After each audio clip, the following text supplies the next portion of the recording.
नमस्कार दोस्तों। तो दोस्तों पिछले क्लास में हमने मौर्य काल जो कि मौर्य साम्राज्य भारत पर एक केंद्रीकृत पहला साम्राज्य था, ठीक है। भारत में वो विशाल साम्राज्य जो कि आज का जो भारत है वहाँ तो है ही, था ही साथ दोस्तों ये पाकिस्तान और अफ़गानिस्तान जैसे क्षेत्रों में भी फैला था दोस्तों। हमने बताया था कि विदेशी शासक जो ये आपका सिकंदर था, उसने अपना एक राज यहाँ पे अफ़गानिस्तान में एक प्रशासक को चुन रखा था जिसका नाम क्या था, सेल्यूकस निकेटर, जिससे 305 ईसा पूर्व में क्या किया था, चंद्रगुप्त मौर्य ने युद्ध किया और उससे विजय रहा और अफ़गानिस्तान के कुछ क्षेत्रों को इन्होंने भारत में मिलाया था। अब दोस्तों आप सोचो कि उस समय तो भारत का स्थिति मजबूत था, तब अगल बगल के जो विदेशी राज्य था वो सब नहीं हस्तक्षेप किया। लेकिन जैसे ही मौर्योत्तर काल आएगा दोस्तों, इस मौर्योत्तर काल में क्षेत्रीय राजा आते हैं, ठीक है। कुछ तो शक्तिशाली आते हैं बट उतना प्रभाव नहीं छोड़ पाते। क्षेत्रीय राजा मतलब दक्षिण भारत में अलग कोई राजा किसी का शासन चल रहा है, तो उत्तर भारत में किसी और का शासन चल रहा है, पूरे भारत पर मतलब कि उसका प्रभाव नहीं रहता है, ठीक है। तो ये जो क्षेत्रीय राजा होता है मतलब भारत का स्थिति इस समय क्या हो जाता है, कमज़ोर हो जाता है। इस कमज़ोरी का फ़ायदा देखकर दोस्तों मतलब कि विदेशी जो होता है यूनान, शक, पहलव, कुषाण, ये सब वंश जो होता है क्या करता है, तो भारत पर आक्रमण करता है और भारत के कुछ क्षेत्रों को विजित कर लेता है, ठीक है। तो वो हम देखेंगे। चूँकि दोस्तों हमने क्या बताया कि मौर्य जब ख़त्म होता है तो इसका समाप्त होने का क्या कारण था, वो हमने बताया कि शासक जो था कितना कमज़ोर आने लगा था, ठीक है। और अशोक ने दोनों हाथों से धन लुटाया तो कोष भी क्या होने लगा था, खाली होने लगा था। युद्ध का नीति त्याग दिया, तो अब बताओ योद्धा भी शक्तिशाली नहीं होगा, सैनिक भी वैसा नहीं होगा। तो ये हमने एक भारत का रफ हमने क्या बनाया है, तो फिगर बनाया है, ठीक है। जो कि दोस्तों थोड़ा इधर उधर हुआ है क्योंकि एक बार इस पे लिख जाने के बाद अगर हम इसको इरेज करना चाहें तो नहीं होता है, होगा तो पूरा ख़त्म, ठीक है। तो आगे हम देखते हैं दोस्तों मौर्योत्तर काल, ठीक है।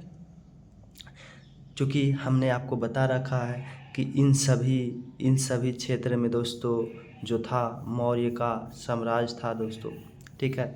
इन सभी क्षेत्रों में क्या था, यहाँ बंगाल तक था, तो ये बंगाल है दोस्तों। तो इन सभी क्षेत्रों में यहाँ आपका कर्नाटका था, ठीक है। यहाँ तक भारत में जो था मौर्य साम्राज्य फैला हुआ था, ठीक है। तमिल के अहनानूर मुरनानूर से मिलता है, यहाँ बंगाल किससे मिलता है, महास्थान नामक अभिलेख से मिलता है, ठीक है। तो इनसे मिलता है। साथ साथ में ये जो पाकिस्तान वाला क्षेत्र है दोस्तों, ये पाकिस्तान वाला क्षेत्र भी उस समय भारत में ही शामिल था। और अफ़गानिस्तान ये जो है, ये जो अफ़गानिस्तान है कुछ इसका भी जैसे हमने बताया था काबुल, कंधार, जेड्रेसिया, हेरात, ये क्षेत्र जो अफ़गानिस्तान का था वो भी भारत में उस समय शामिल था। कौन काल में, तो ये मौर्य साम्राज्य है। ये कौन सा साम्राज्य है, तो मौर्य साम्राज्य, विशाल मौर्य साम्राज्य ये था दोस्तों। आप देख पा रहे हो कि कैसे पाकिस्तान और अफ़गानिस्तान वाले क्षेत्र को भी भारत में मिला रखा था। लेकिन दोस्तों जैसे ही मौर्य उत्तर काल आता है, मौर्य समाप्त होता है, ठीक है। और इसके बाद का जो समय आता है तो क्षेत्रीय शासक होते हैं, जिसमें से पहला जो होते हैं दोस्तों, ये पहला उसका नाम होता है शुंग वंश, ठीक है। दो प्रकार के शासक आते हैं। कितने प्रकार के आते हैं ये भारत पे, तो दो प्रकार के शासक आते हैं। एक तो होता है दोस्तों देसी शासक जो भारत का ही होता है, ठीक है, देसी शासक। और दूसरा होता है विदेशी शासक, जो विदेशियों ने कमज़ोर स्थिति को देखकर हमला करता है, आक्रमण करता है और भारत के कुछ क्षेत्रों को क्या करता है, विजित करता है, जीत लेता है, ठीक है। तो विदेशी शासक, तो चार हम देखेंगे विदेशी शासक और चार ही देखेंगे क्या, देसी शासक मौर्योत्तर काल में, ठीक है। तो ये चार कौन कौन से हैं, तो दोस्तों ये चार में से पहला आपका है शुंग वंश। क्या है, शुंग वंश का शासक, शुंग वंश देखेंगे, ठीक है। और दूसरा आपका है कण्व वंश, कण्व, या आप इसको कण्वा भी कह सकते हो, तो कण्वा वंश, ठीक है।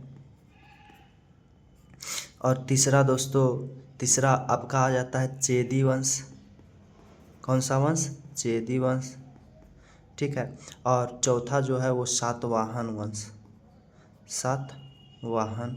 तो ये 4 मौर्य उत्तर काल का देशी शासक है। क्या है दोस्तों? ये 4 मौर्योत्तर काल का देशी शासक है। अब इन्हीं चारों के समय में विदेशी आक्रमण भी होता है, मतलब मौर्योत्तर काल है ये, ठीक है। मौर्य के बाद के समय है, मौर्य इस समय क्या हो जाता है? समाप्त हो जाता है। 322 से कितना तक चलता है? 185 ईसा पूर्व तक मौर्य काल चलता है, ठीक है। तो इस समय तक मौर्य का प्रभाव समाप्त हो जाता है। अब 185 से 240 तक जो होता है वो चलता है मौर्योत्तर काल, ठीक है। जिसमें से देशी शासक 4 को कौन कौन होता है दोस्तों? तो शुंग होता है, कण्व होता है, और क्या? चेदी और सातवाहन वंश होता है। ये 4 होता है। इन्हीं चारों के समय में, इन्हीं चारों के कार्यकाल में, इसके समय में भारत पर जो होता है विदेशी आक्रमण होता है। इस विदेशी आक्रमण को हमने कहा कि 4 होता है, जिसमें से पहला क्या था दोस्तों? तो पहला था इसमें से हिंद यूनान। क्या था?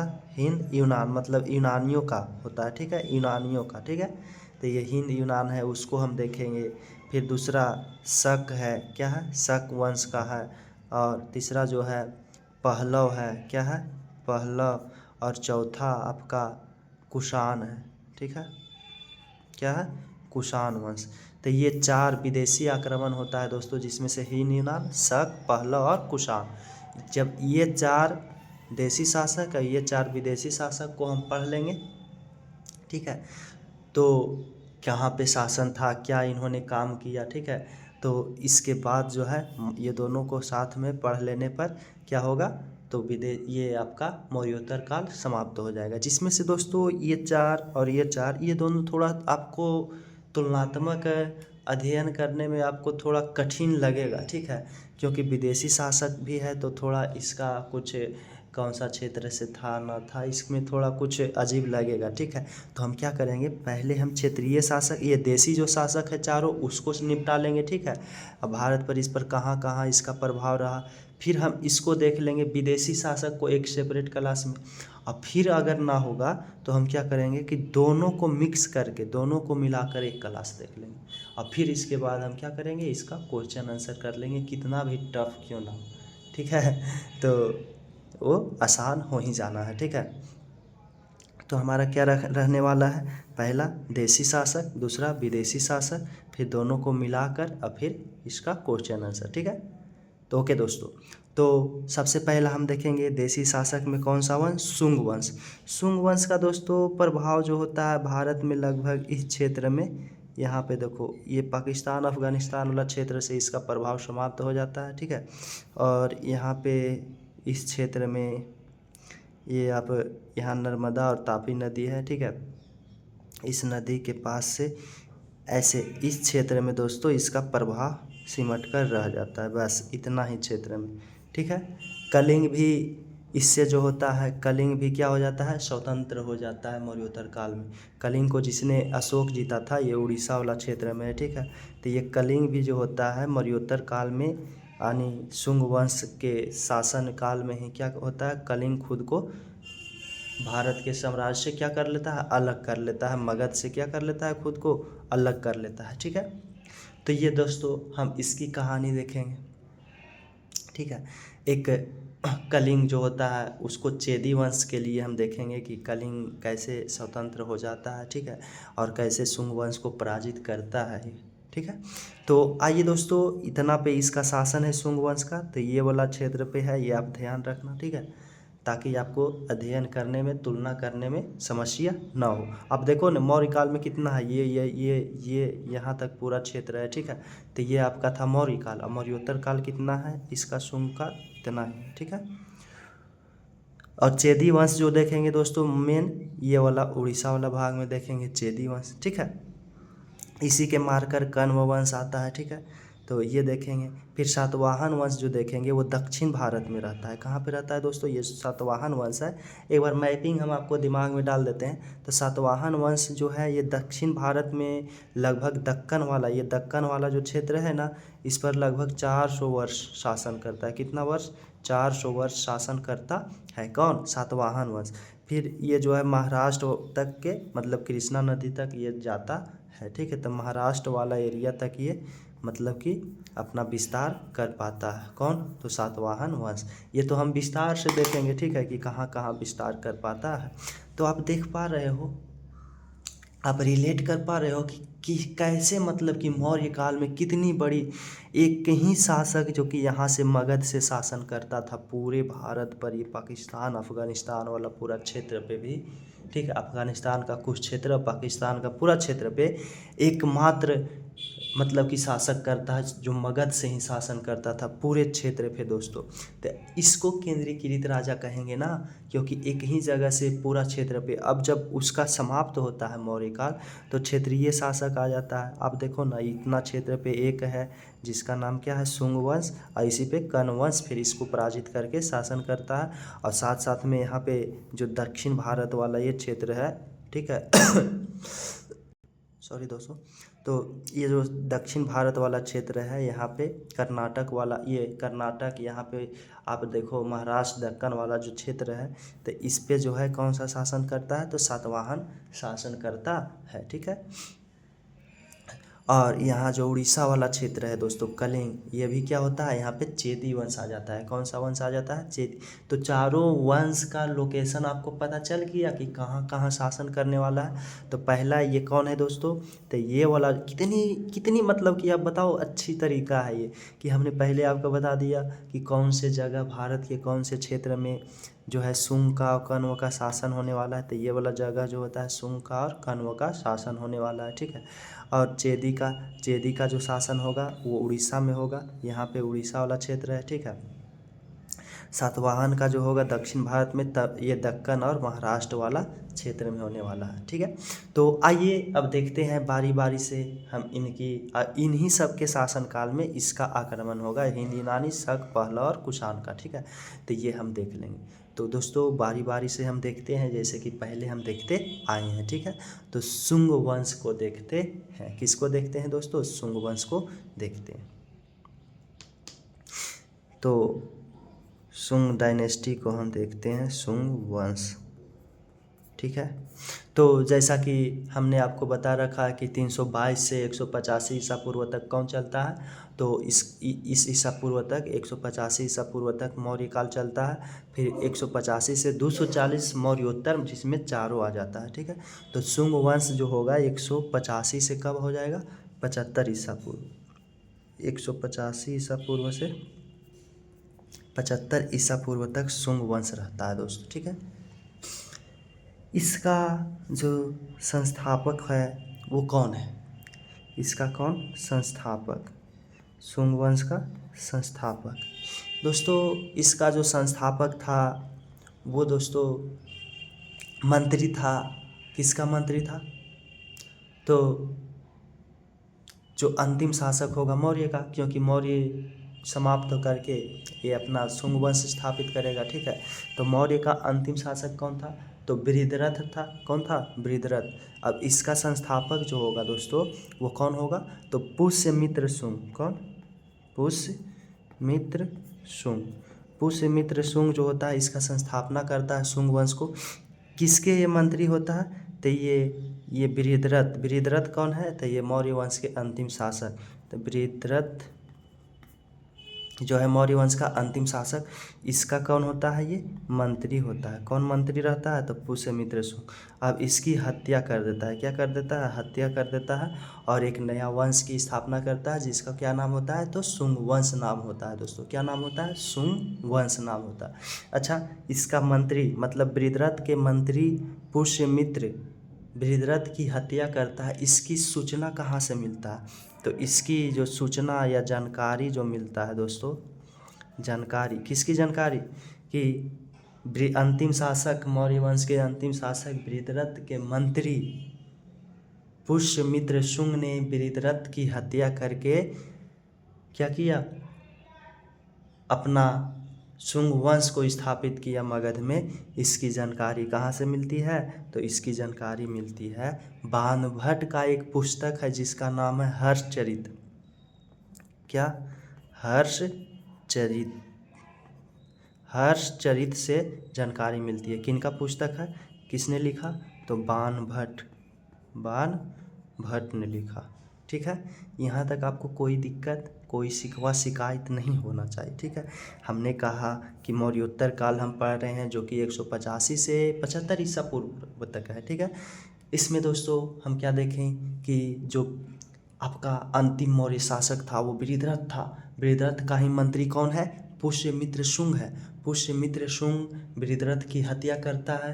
ठीक है, और मगध में मौर्य के स्थान पे कौन सा वंश, शुंग वंश की स्थापना करता है। इसकी जानकारी हमें किस में मिलता है, तो बाणभट्ट की पुस्तक हर्षचरित्र से मिलता है कि इस प्रकार से घटना हुआ था और पाटलिपुत्रा पर किसने मतलब कि शासन स्थापित किया, तो शुंग वंश के शासक पुष्यमित्र शुंग ने। ठीक है,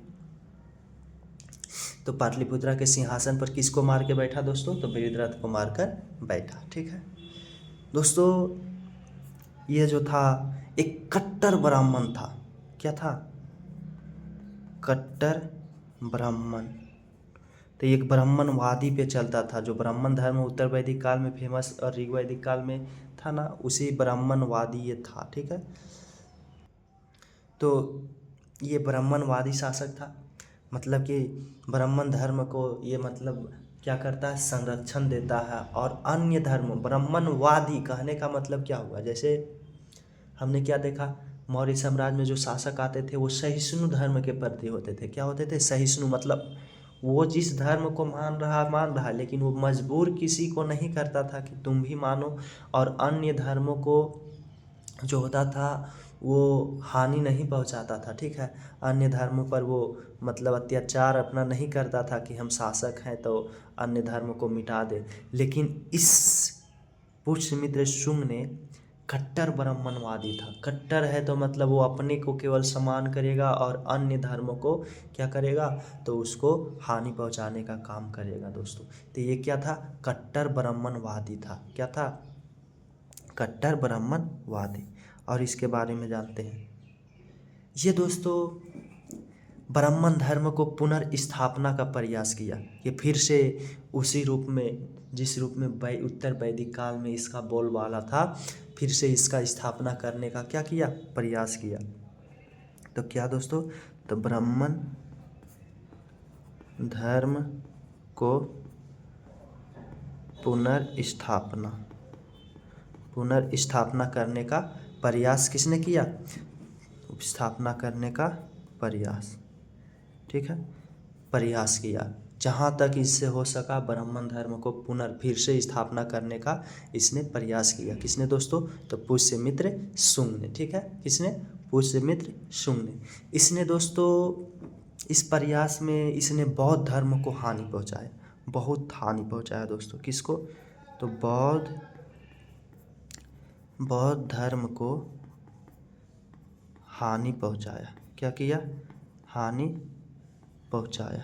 ठीक है, बौद्ध धर्म को हानि पहुँचाया। क्या हानि पहुँचाता है कि एक बौद्ध ग्रंथ है दोस्तों, दिव्यदान। आप नाम सुने होंगे कि दिव्यदान जो एक बौद्ध ग्रंथ है, उससे जानकारी मिलता है कि पुष्यमित्र शुंग ने, किसने, पुष्यमित्र शुंग ने 84,000, कितना हजार, 84,000 बौद्ध स्तूप को नष्ट करवा दिया। बौद्ध का जो स्तूप था, ठीक है, वो 84,000 बौद्ध स्तूप जिसको अशोक ने बनवाया था। अशोक बौद्ध धर्म को मतलब कि मानने वाला था। तो 84,000 क्या दोस्तों, बौद्ध स्तूप को क्या कर दिया, नष्ट कर दिया, इसको तोड़वा दिया दोस्तों, हमला करके। इसकी जानकारी कहाँ से मिलता है, तो बौद्ध ग्रंथ, जानकारी इसकी जो मिलती है वो बौद्ध ग्रंथ से मिलती है, जिसका नाम क्या है, दिव्यदान। क्या नाम है दोस्तों, दिव्यदान। तो ये जो दिव्यदान बौद्ध ग्रंथ है, इससे जानकारी मिलती है कि पुष्यमित्र शुंग एक ब्राह्मणवादी, कट्टर ब्राह्मणवादी शासक था। इसने ये सहिष्णु धर्म के प्रति नहीं थे। इसने बौद्ध धर्म को काफ़ी हानि पहुंचाया। लगभग 84,000 बौद्ध स्तूप जो कि अशोक ने बनवाया था उसको इन्होंने नष्ट कर दिया। कितना दोस्तों? 84,000। इसकी जानकारी किससे मिलता है? तो बौद्ध ग्रंथ एक है जिसका नाम है दिव्य दान। क्या है? दिव्य दान। ठीक है, तो ये तो अतिशयोक्ति वाला बात है कि हाँ, इन्होंने स्तूप को नष्ट करवाए, लेकिन 84,000 स्तूप को नष्ट करवाए या अशोक ने 84,000 स्तूप बनवाए, इसमें थोड़ा ये अतिशयोक्ति वाली बात है। लगता है कि थोड़ा कुछ बढ़ा चढ़ा के लिख दिया गया है। ठीक है, फिर भी आप इसको याद रखो। ठीक है, तो हमने कहा कि मौर्योत्तर काल में क्या हो रहा है कि मौर्य साम्राज्य को जो अंतिम शासक होता है बृहद्रथ, उसकी हत्या उसी के मंत्री कौन? पुष्यमित्र शुंग करता है। इसकी जानकारी हर्षचरित्र जो कि बाणभट्ट का पुस्तक है उससे मिलता है। और ये कट्टर ब्राह्मणवादी था। इस प्रकार से ये इसको हत्या करके बृहद्रथ की हत्या करता है और पाटलिपुत्र के सिंहासन पे बैठता है। हत्या करके क्या करता है? तो पाटलिपुत्र के सिंहासन पर बैठता है। ठीक है, तो ये सिंहासन पे बैठ जाता है। ठीक है, और ब्राह्मण धर्म को पुनर्स्थापना का प्रयास पुष्यमित्र शुंग करता है, बौद्ध धर्म को हानि पहुंचाता है। इस क्रम में उन्होंने 84,000 बौद्ध स्तूप को, मतलब बौद्ध स्तूप दोस्तों बौद्ध विहार होता है। विहार क्या? बौद्ध विहार। बौद्ध विहार को क्या इन्होंने किया? नष्ट किया। विहार, विहार से ही बिहार का नाम मतलब किया है दोस्तों। इसकी कहानी हम पूरा देखेंगे कि विहार क्या होता है, बिहार कैसे आया। बौद्ध विहार मतलब जहाँ पे बौद्धों को, बौद्ध धर्म के बौद्ध सन्यासियों को ठहरने के लिए जगह बनाया जाता था, उसको विहार कहा जाता था। क्या कहा जाता था? विहार। उसी व को फिर बी बोलने लगा, ब बोलने लगा। हम लोग कहते हैं ना, जैसे क्या होता है कि ये नालंदा वाला क्षेत्र में दोस्तों, राजगीर वाला क्षेत्र में बहुत सारा बौद्ध विहार बनाया गया। ठीक है, तो इस बौद्ध विहार की मतलब बौद्ध सन्यासियों को रहने के लिए जो व्यवस्था किया गया था उसको विहार कहा जाता था। तो अधिकांश बहुतों मात्रा में विहार ही विहार था, इसलिए इसका नाम विहार हो गया। क्या हो गया? इस राज्य का नाम क्या हो गया? विहार। क्या दोस्तों? विहार। और हम लोग व को ब से उच्चारण करते हैं। जैसे किसी का नाम अगर विपिन है तो हम लोग विपिन बोलते हैं। ठीक है, बहुत ऐसा मतलब कि होता है। विश्वकर्मा को विश्वकर्मा बोलते हैं, बी मतलब लगा देते हैं। ठीक है, विष को विष न बोल के विष बोल देता है लोग। ठीक है, तो इस प्रकार से हम लोग उच्चारण करने लगे और व के जगह पे ब लोग करने लगा और इसी प्रकार से बिहार नाम हो गया। ठीक है, इसकी तो एक अलग कहानी हम बताएंगे। ठीक है, जब हम पढ़ेंगे क्या, तो मेडाइवल नहीं, मॉडर्न में। क्या? मॉडर्न यानी आधुनिक इतिहास। ठीक है, तो यहाँ तक आपको कोई दिक्कत कि कैसे कैसे इन्होंने अपने मंत्री, इन्होंने अपने शासक, ये मंत्री था किसका? बृहद्रथ को, उसका हत्या कर दिया। इसकी जानकारी हर्षचरित्र बाणभट्ट की पुस्तक है उससे मिलता है। ये ब्राह्मणवादी, कट्टर ब्राह्मणवादी शासक था। इन्होंने ब्राह्मण धर्म को पुनर्स्थापना का प्रयास करता है और बौद्ध धर्म को हानि पहुंचाता है। 84,000 बौद्ध स्तूपों को इन्होंने नष्ट करवाया। इसकी जानकारी बौद्ध ग्रंथ किससे? दिव्य दान से मिल जाता है। ठीक है, तो ये रहा दोस्तों। अब आगे देखते हैं इससे संबंधित जानकारी। ठीक है, किससे संबंधित? पुष्यमित्र शुंग से। ठीक है, किससे? पुष्यमित्र शुंग। ठीक है दोस्तों, इन्होंने 2 अश्वमेध यज्ञ करवाया। क्या करवाया था? तो इन्होंने 2 अश्वमेध यज्ञ करवाया था। कितना?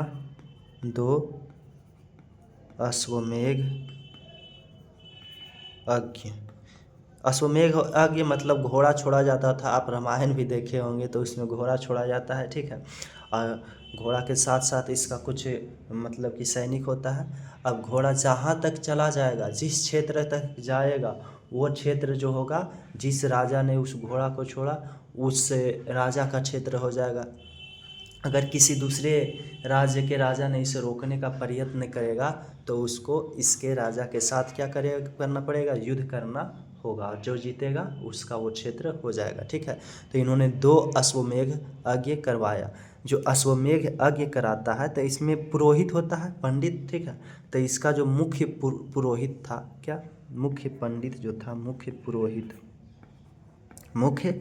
पुरोहित जो था, ये आप याद रखना कि दोनों अश्वमेध यज्ञ में जो मुख्य पुरोहित था वो कौन था, तो दोस्तों वो पतंजलि था। कौन था दोस्तों?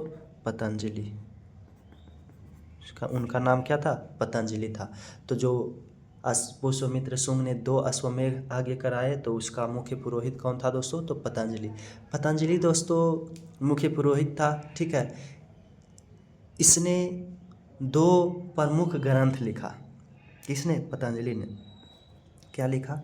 तो 2 प्रमुख ग्रंथ पतंजलि ने, इनके दरबार में रहता था, इन्होंने 2 प्रमुख ग्रंथ लिखा। क्या क्या? तो एक इन्होंने लिखा योग शुभ और दूसरा महाभाष्य। क्या लिखा? योग शुभ और क्या?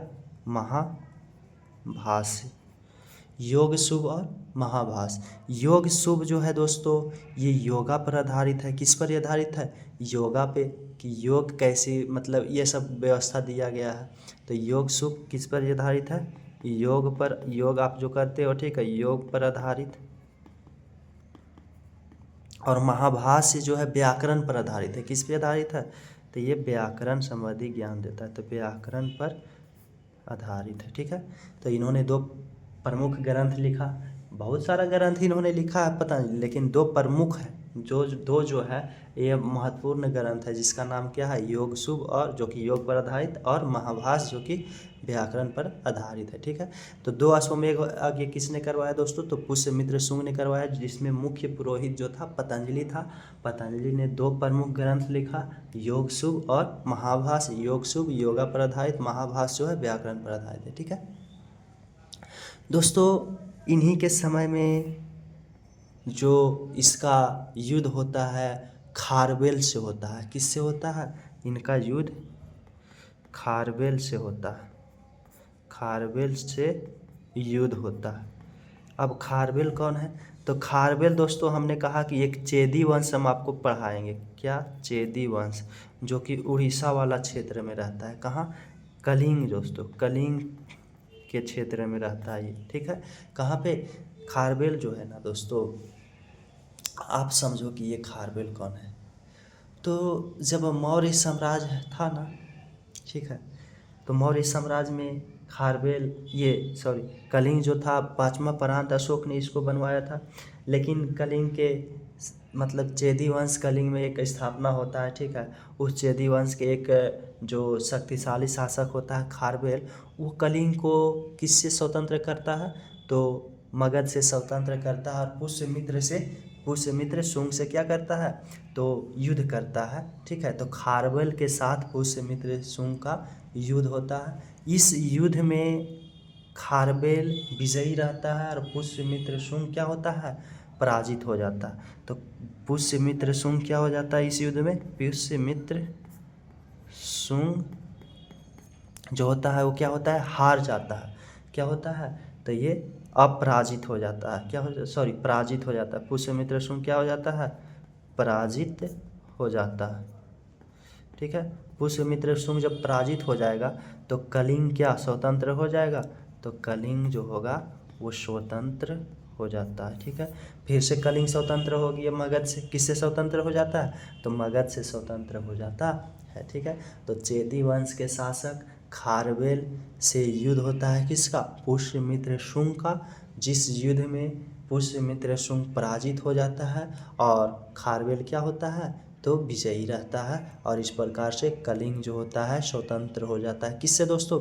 तो पुष्यमित्र शुंग। इसकी जो जानकारी दोस्तों, इस युद्ध की जानकारी किससे मिलता है? तो खारवेल ने 2 अभिलेख लिखा है। इसके अभिलेख का नाम आप पहले से भी जानते हो। एक है हाथी गुफा अभिलेख, एक रानी गुफा। तो हाथी गुफा जो अभिलेख इन्होंने लिखा है, खुद इन्होंने बनवाया है, ठीक है। तो हाथी गुफा अभिलेख से, किससे? हाथी गुफा अभिलेख से किसी की? तो ये युद्ध की जानकारी मिलता है। कौन सा युद्ध की? कलिंग के लिए चेदी वंश के शासक खारवेल और पुष्यमित्र शुंग के साथ युद्ध होता है। इस युद्ध में कलिंग के राजा जो होता है, उड़ीसा के राजा कौन, खारवेल विजयी रहता है, ठीक है। और पराजय कौन होता है, तो पुष्यमित्र शुंग। इसकी जानकारी किससे मिलता है दोस्तों, तो हाथी गुफा अभिलेख से। तो इतना दोस्तों आप लोग को समझ में आ ही गया होगा। तो हमने क्या देखा कि पुष्यमित्र शुंग जो होता है स्थापना करता है कैसे, अपने मतलब कि मंत्री होता है ये, विदुरथ को हत्या करके पाटलिपुत्र का सिंहासन इन्होंने कैसे प्राप्त किया, इसकी जानकारी बाणभट्ट का पुस्तक हर्षचरित में मिलता है। हर्षचरित ये बताता है, ठीक है। फिर इसने 2 अश्वमेध यज्ञ कराया, जिसमें मुख्य पुरोहित कौन था, पतंजलि था। पतंजलि के ने 2 मुख्य पुस्तक लिखा, ठीक है। पतंजलि एक योगसूप और योगसूप जो कि योग पर आधारित है, और महाभाष्य जो कि व्याकरण पर आधारित है, इन्होंने लिखा था, ठीक है। फिर हमने देखा कि इसका जो ये जो नीति था, ये ब्राह्मणवादी था, कट्टर ब्राह्मणवादी। इन्होंने बौद्ध धर्म को हानि पहुंचाया और ब्राह्मण धर्म को व्यापक स्तर पे, बड़े स्तर पे संरक्षण देता है। क्या करता है, ब्राह्मण धर्म को बड़े स्तर पे संरक्षण देता है और बौद्ध धर्म को हानि पहुंचाता है। इससे प्रयास में उन्होंने लगभग 84,000 बौद्ध स्तूप और विहारों को क्या करता है, नष्ट करवाता है। इसकी जानकारी जो होता है बौद्ध ग्रंथ किससे, दिव्य दान से हमको मिलता है, ठीक है। फिर हमने कहा कि इन्होंने खारवेल के मतलब कि खारवेल से क्या करता है, युद्ध करता है। इस युद्ध में कलिंग के राजा खारवेल जो होता है वो जीत जाता है और पराजय कौन हो जाता है, तो खारवेल ये कलिंग वाला क्षेत्र में पराजित हो जाता है पुष्यमित्र शुंग, ठीक है। तो ये रहा दोस्तों इसकी पुष्यमित्र शुंग की कहानी। तो इसने कौन सा धर्म को अपनाया, ब्राह्मण धर्म को अपनाया, ठीक है। अब इसके उत्तराधिकारी जो होता है दोस्तों, इसका पुत्र होता है, क्या, इसके उत्तराधिकारी। अब कलिंग, इससे दोस्तों आपको कोई दिक्कत नहीं होनी चाहिए, किससे, तो इसके मगध के जो मौर्य उत्तर काल में शासक बना आपका पुष्यमित्र शुंग। तो शुंग वंश में पहला शासक हमने देख लिया। अब दूसरा जो होता है इसका पुत्र, ठीक है, इसके पुत्र जो होता है, इसके मतलब उत्तराधिकारी, शुंग वंश के उत्तराधिकारी पुष्यमित्र शुंग के कौन होता है, तो इसका उत्तराधिकारी जो होता है इसी का पुत्र जिसका नाम है अग्निमित्र शुंग। क्या, अग्निमित्र शुंग, ठीक है। अग्निमित्र शुंग, अग्निमित्र शुंग जो है पुष्यमित्र शुंग का पुत्र और उत्तराधिकारी होता है। अच्छा, पुष्यमित्र शुंग में दोस्तों एक बात अब और रख लेना कि पुष्यमित्र शुंग ने उज्जैन के क्षेत्र, उज्जैन या विदिशा जो कि मध्य प्रदेश में है, उस क्षेत्र को जीतता है और अपनी दूसरी राजधानी बनाता है। किसको, उज्जैन, इसी का नाम क्या है, विदिशा, ठीक है। इस क्षेत्र को जीतता है तो पहली राजधानी क्या होता है, पाटलिपुत्र, और दूसरी राजधानी इसी को बनाता है। कौन सी राजधानी, दूसरी राजधानी, ठीक है। तो दूसरी राजधानी, और इसके समय में पुष्यमित्र शुंग के समय में जो विदिशा होता है वो ज़्यादा शक्तिशाली हो जाता है। उज्जैन या विदिशा क्या होता है, इस क्षेत्र में मतलब कि ज़्यादा वर्चस्व इसका कायम हो जाता है और शक्तिशाली ये हो जाता है, ठीक है। अच्छा दोस्तों, ये जो होता है पुष्यमित्र शुंग, अग्निमित्र शुंग के पिताजी, उनके समय में भागवत धर्म भी काफ़ी प्रसिद्ध होता है। क्या होता है, भागवत धर्म काफ़ी, पहला एक और बात हमने क्या उसमें जोड़ने के लिए कहा कि उन्होंने उज्जैन और विदिशा के क्षेत्र को जीतता है और उसकी दूसरी राजधानी घोषित करता है। और एक बात और उसमें पुष्यमित्र शुंग में कि भागवत धर्म क्या होता है, प्रसिद्ध होने लगता है। भागवत धर्म भी प्रसिद्ध होने लगता है। इसी को भागवत धर्म को दोस्तों शैव वैष्णव धर्म के नाम से भी हम जानते हैं। किस धर्म का, वैष्णव धर्म के नाम से, ठीक है।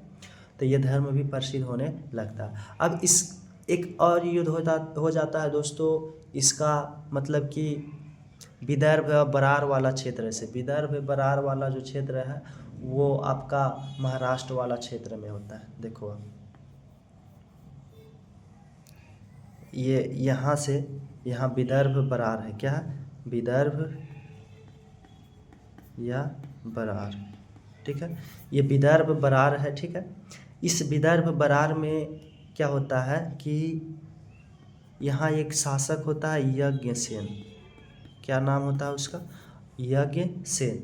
ये जो शासक है ना, ये मौर्य वंश के अंतिम समय में मौर्य शासक के द्वारा ही इसको शासक बनाया गया था। इस विदर्भ बरार वाला महाराष्ट्र वाला क्षेत्र जो है विदर्भ बरार, वहाँ का शासक अज्ञसेन को। अब देखो क्या होता है कि इतनी बड़ी मतलब कि साम्राज्य में तो अलग अलग, जैसे सीएम कैसे आज है सभी राज्य का दोस्तों अलग अलग, तो यहाँ पे राज्यपाल समझो, शासक समझो कि यहाँ पे बना दिया गया, यहाँ किसी और को, यहाँ किसी और को, लेकिन मुख्य जो शासक है ये जितना भी होगा सब इसी के अंडर में काम करेगा, जो पाटलिपुत्रा में होगा उसी के अंडर। ठीक है, तो सॉरी दोस्त, वीडियो कभी कभी हम रोक देते हैं, स्किप करते हैं क्योंकि खांसी आ जाता है। ठीक, तबीयत थोड़ा वैसे नहीं है। ठीक है, तो दोस्तों आप एक देखो क्या कि विदर्भ बरार के क्षेत्र में मौर्य वंश के द्वारा ही चुना गया यहाँ पे एक शासक था जिसका नाम था यज्ञसेन। लेकिन जब ये देखा कि मौर्य के अंतिम काल में कमज़ोर स्थिति को फ़ायदा उठाकर इन्होंने क्या करता है, खुद को इसके अधीन न मानकर, ठीक है, मौर्य शासक के अधीन न मानकर खुद को स्वतंत्र घोषित कर लेता है। कौन? विदर्भ या बरार के शासक यज्ञसेन। ठीक है, तो जब ये खुद को स्वतंत्र घोषित कर देता है तो बाद में जब शुंग वंश स्थापना करता है पुष्यमित्र शुंग, तो इसके साथ भी युद्ध होता है। पुष्यमित्र शुंग का युद्ध किसके साथ होता है? विदर्भ और बरार के क्षेत्र में जो अज्ञसेन के साथ। तो किसके साथ? अज्ञसेन। कहाँ के शासक ये था? विदर्भ, या इसी को क्या कहा जाता है? बरार कहा जाता है। ठीक है, तो ये क्षेत्र को क्या था? शासक था। किसने चुना था? तो मौर्य वंश के द्वारा ही इसको चुना गया था। ठीक है, तो यहाँ के शासक दोस्तों था किसके समय? तो पुष्यमित्र शुंग के समय में ही इस युद्ध हुआ था। लेकिन हम अग्निमित्र शुंग में इसलिए इसको डाले क्योंकि इस युद्ध को लड़ने के लिए पुष्यमित्र शुंग ने अपने पुत्र अग्निमित्र शुंग को भेजा। किसको भेजा? अग्निमित्र शुंग को भेजा अज्ञसेन से युद्ध करने के लिए, और कहा कि जाओ फिर से इस क्षेत्र को जीत कर आ जाओ। किसको? विदर्भ या बरार क्षेत्र को जीत कर आओ। तो ये जाता है अग्निमित्र शुंग और विदर्भ बरार के शासक यज्ञसेन के साथ इसका युद्ध होता है, और इस युद्ध में अग्निमित्र शुंग जो होता है वो विजयी रहता है। क्या रहता है? अग्निमित्र शुंग विजयी रहता है। तो अग्निमित्र शुंग जब जीत जाता है ये क्षेत्र को, तो यहाँ का प्रशासक इसको बना दिया जाए। जैसे प्रशासक यहाँ पे कौन था पहले? अज्ञसेन, जो कि खुद को शासक बना लिया था। तो यहाँ का राज्यपाल कह सकते हो या प्रशासक बना दिया जाता है कि वहाँ का शासन को अपने पुत्र को मतलब कहता है कि तुम देखो। ठीक है, जैसे अशोक कैसे अवंती के था, फिर उसको तक्षशिला में भी बैठा दिया गया था। ठीक है, तो इस प्रकार से यहाँ का प्रशासक किसको बना दिया जाता है? तो अपने पुत्र को, ये पुष्यमित्र शुंग अग्निमित्र शुंग को बना देता है। तो दोस्तों ये जो विदर्भ बरार का क्षेत्र है, यहाँ एक बड़ी ही रोमांटिक कहानी होने वाली है, इसलिए हम ये लोकेशन आपको बता रहे हैं। ठीक है, इतनी बारीकी से बता रहे हैं। पहला हमने क्या बताया कि ये जो विदर्भ बरार के क्षेत्र है उसमें मौर्य के प्रशासक ही रहता है। कौन? अज्ञसेन, जो कि मौर्यों के कमज़ोर स्थिति देखकर ये अपने आप को स्वतंत्र कर लेता है। लेकिन जब पुष्यमित्र शुंग वंश की स्थापना करता है तो अंतिम समय में ये क्या, अपने अंतिम दिनों में उन्होंने इसको अज्ञसेन के साथ युद्ध करने के लिए अपने पुत्र अग्निमित्र शुंग को भेजा। अग्निमित्र शुंग जो है विदर्भ बरार के क्षेत्र को जीता तो उसको वहाँ का प्रशासक बना दिया जाता है। अब जब प्रशासक बना दिया जाता है तो थोड़ा ये दूसरा एरिया में गया है, थोड़ा इसका मन मतलब कि कुछ खोजेगा कि नया नया एरिया इलाका है तो कुछ तो ऐसी चीज़ होनी चाहिए जिससे मन लगे वहाँ पे। तो इसकी यज्ञसेन की एक चचेरी बहन होती है। क्या होती है? दिल मांगे मोर चचेरी बहन। ठीक है, तो अज्ञसेन की चचेरी बहन जिसका नाम है दोस्तों मालविका। क्या नाम है? मालविका।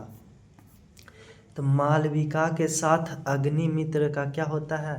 तो इसके साथ प्रेम प्रसंग चलता है।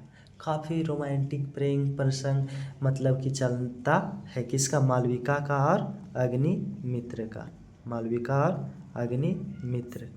ठीक है, पुष्यमित्र के पुत्र अग्निमित्र यहाँ का प्रशासक था। ठीक है। तो इससे मिलने जाता है, बगीचा एक होता है उसमें मिलता है, बड़ी बातें करते हैं ये सब, ठीक है।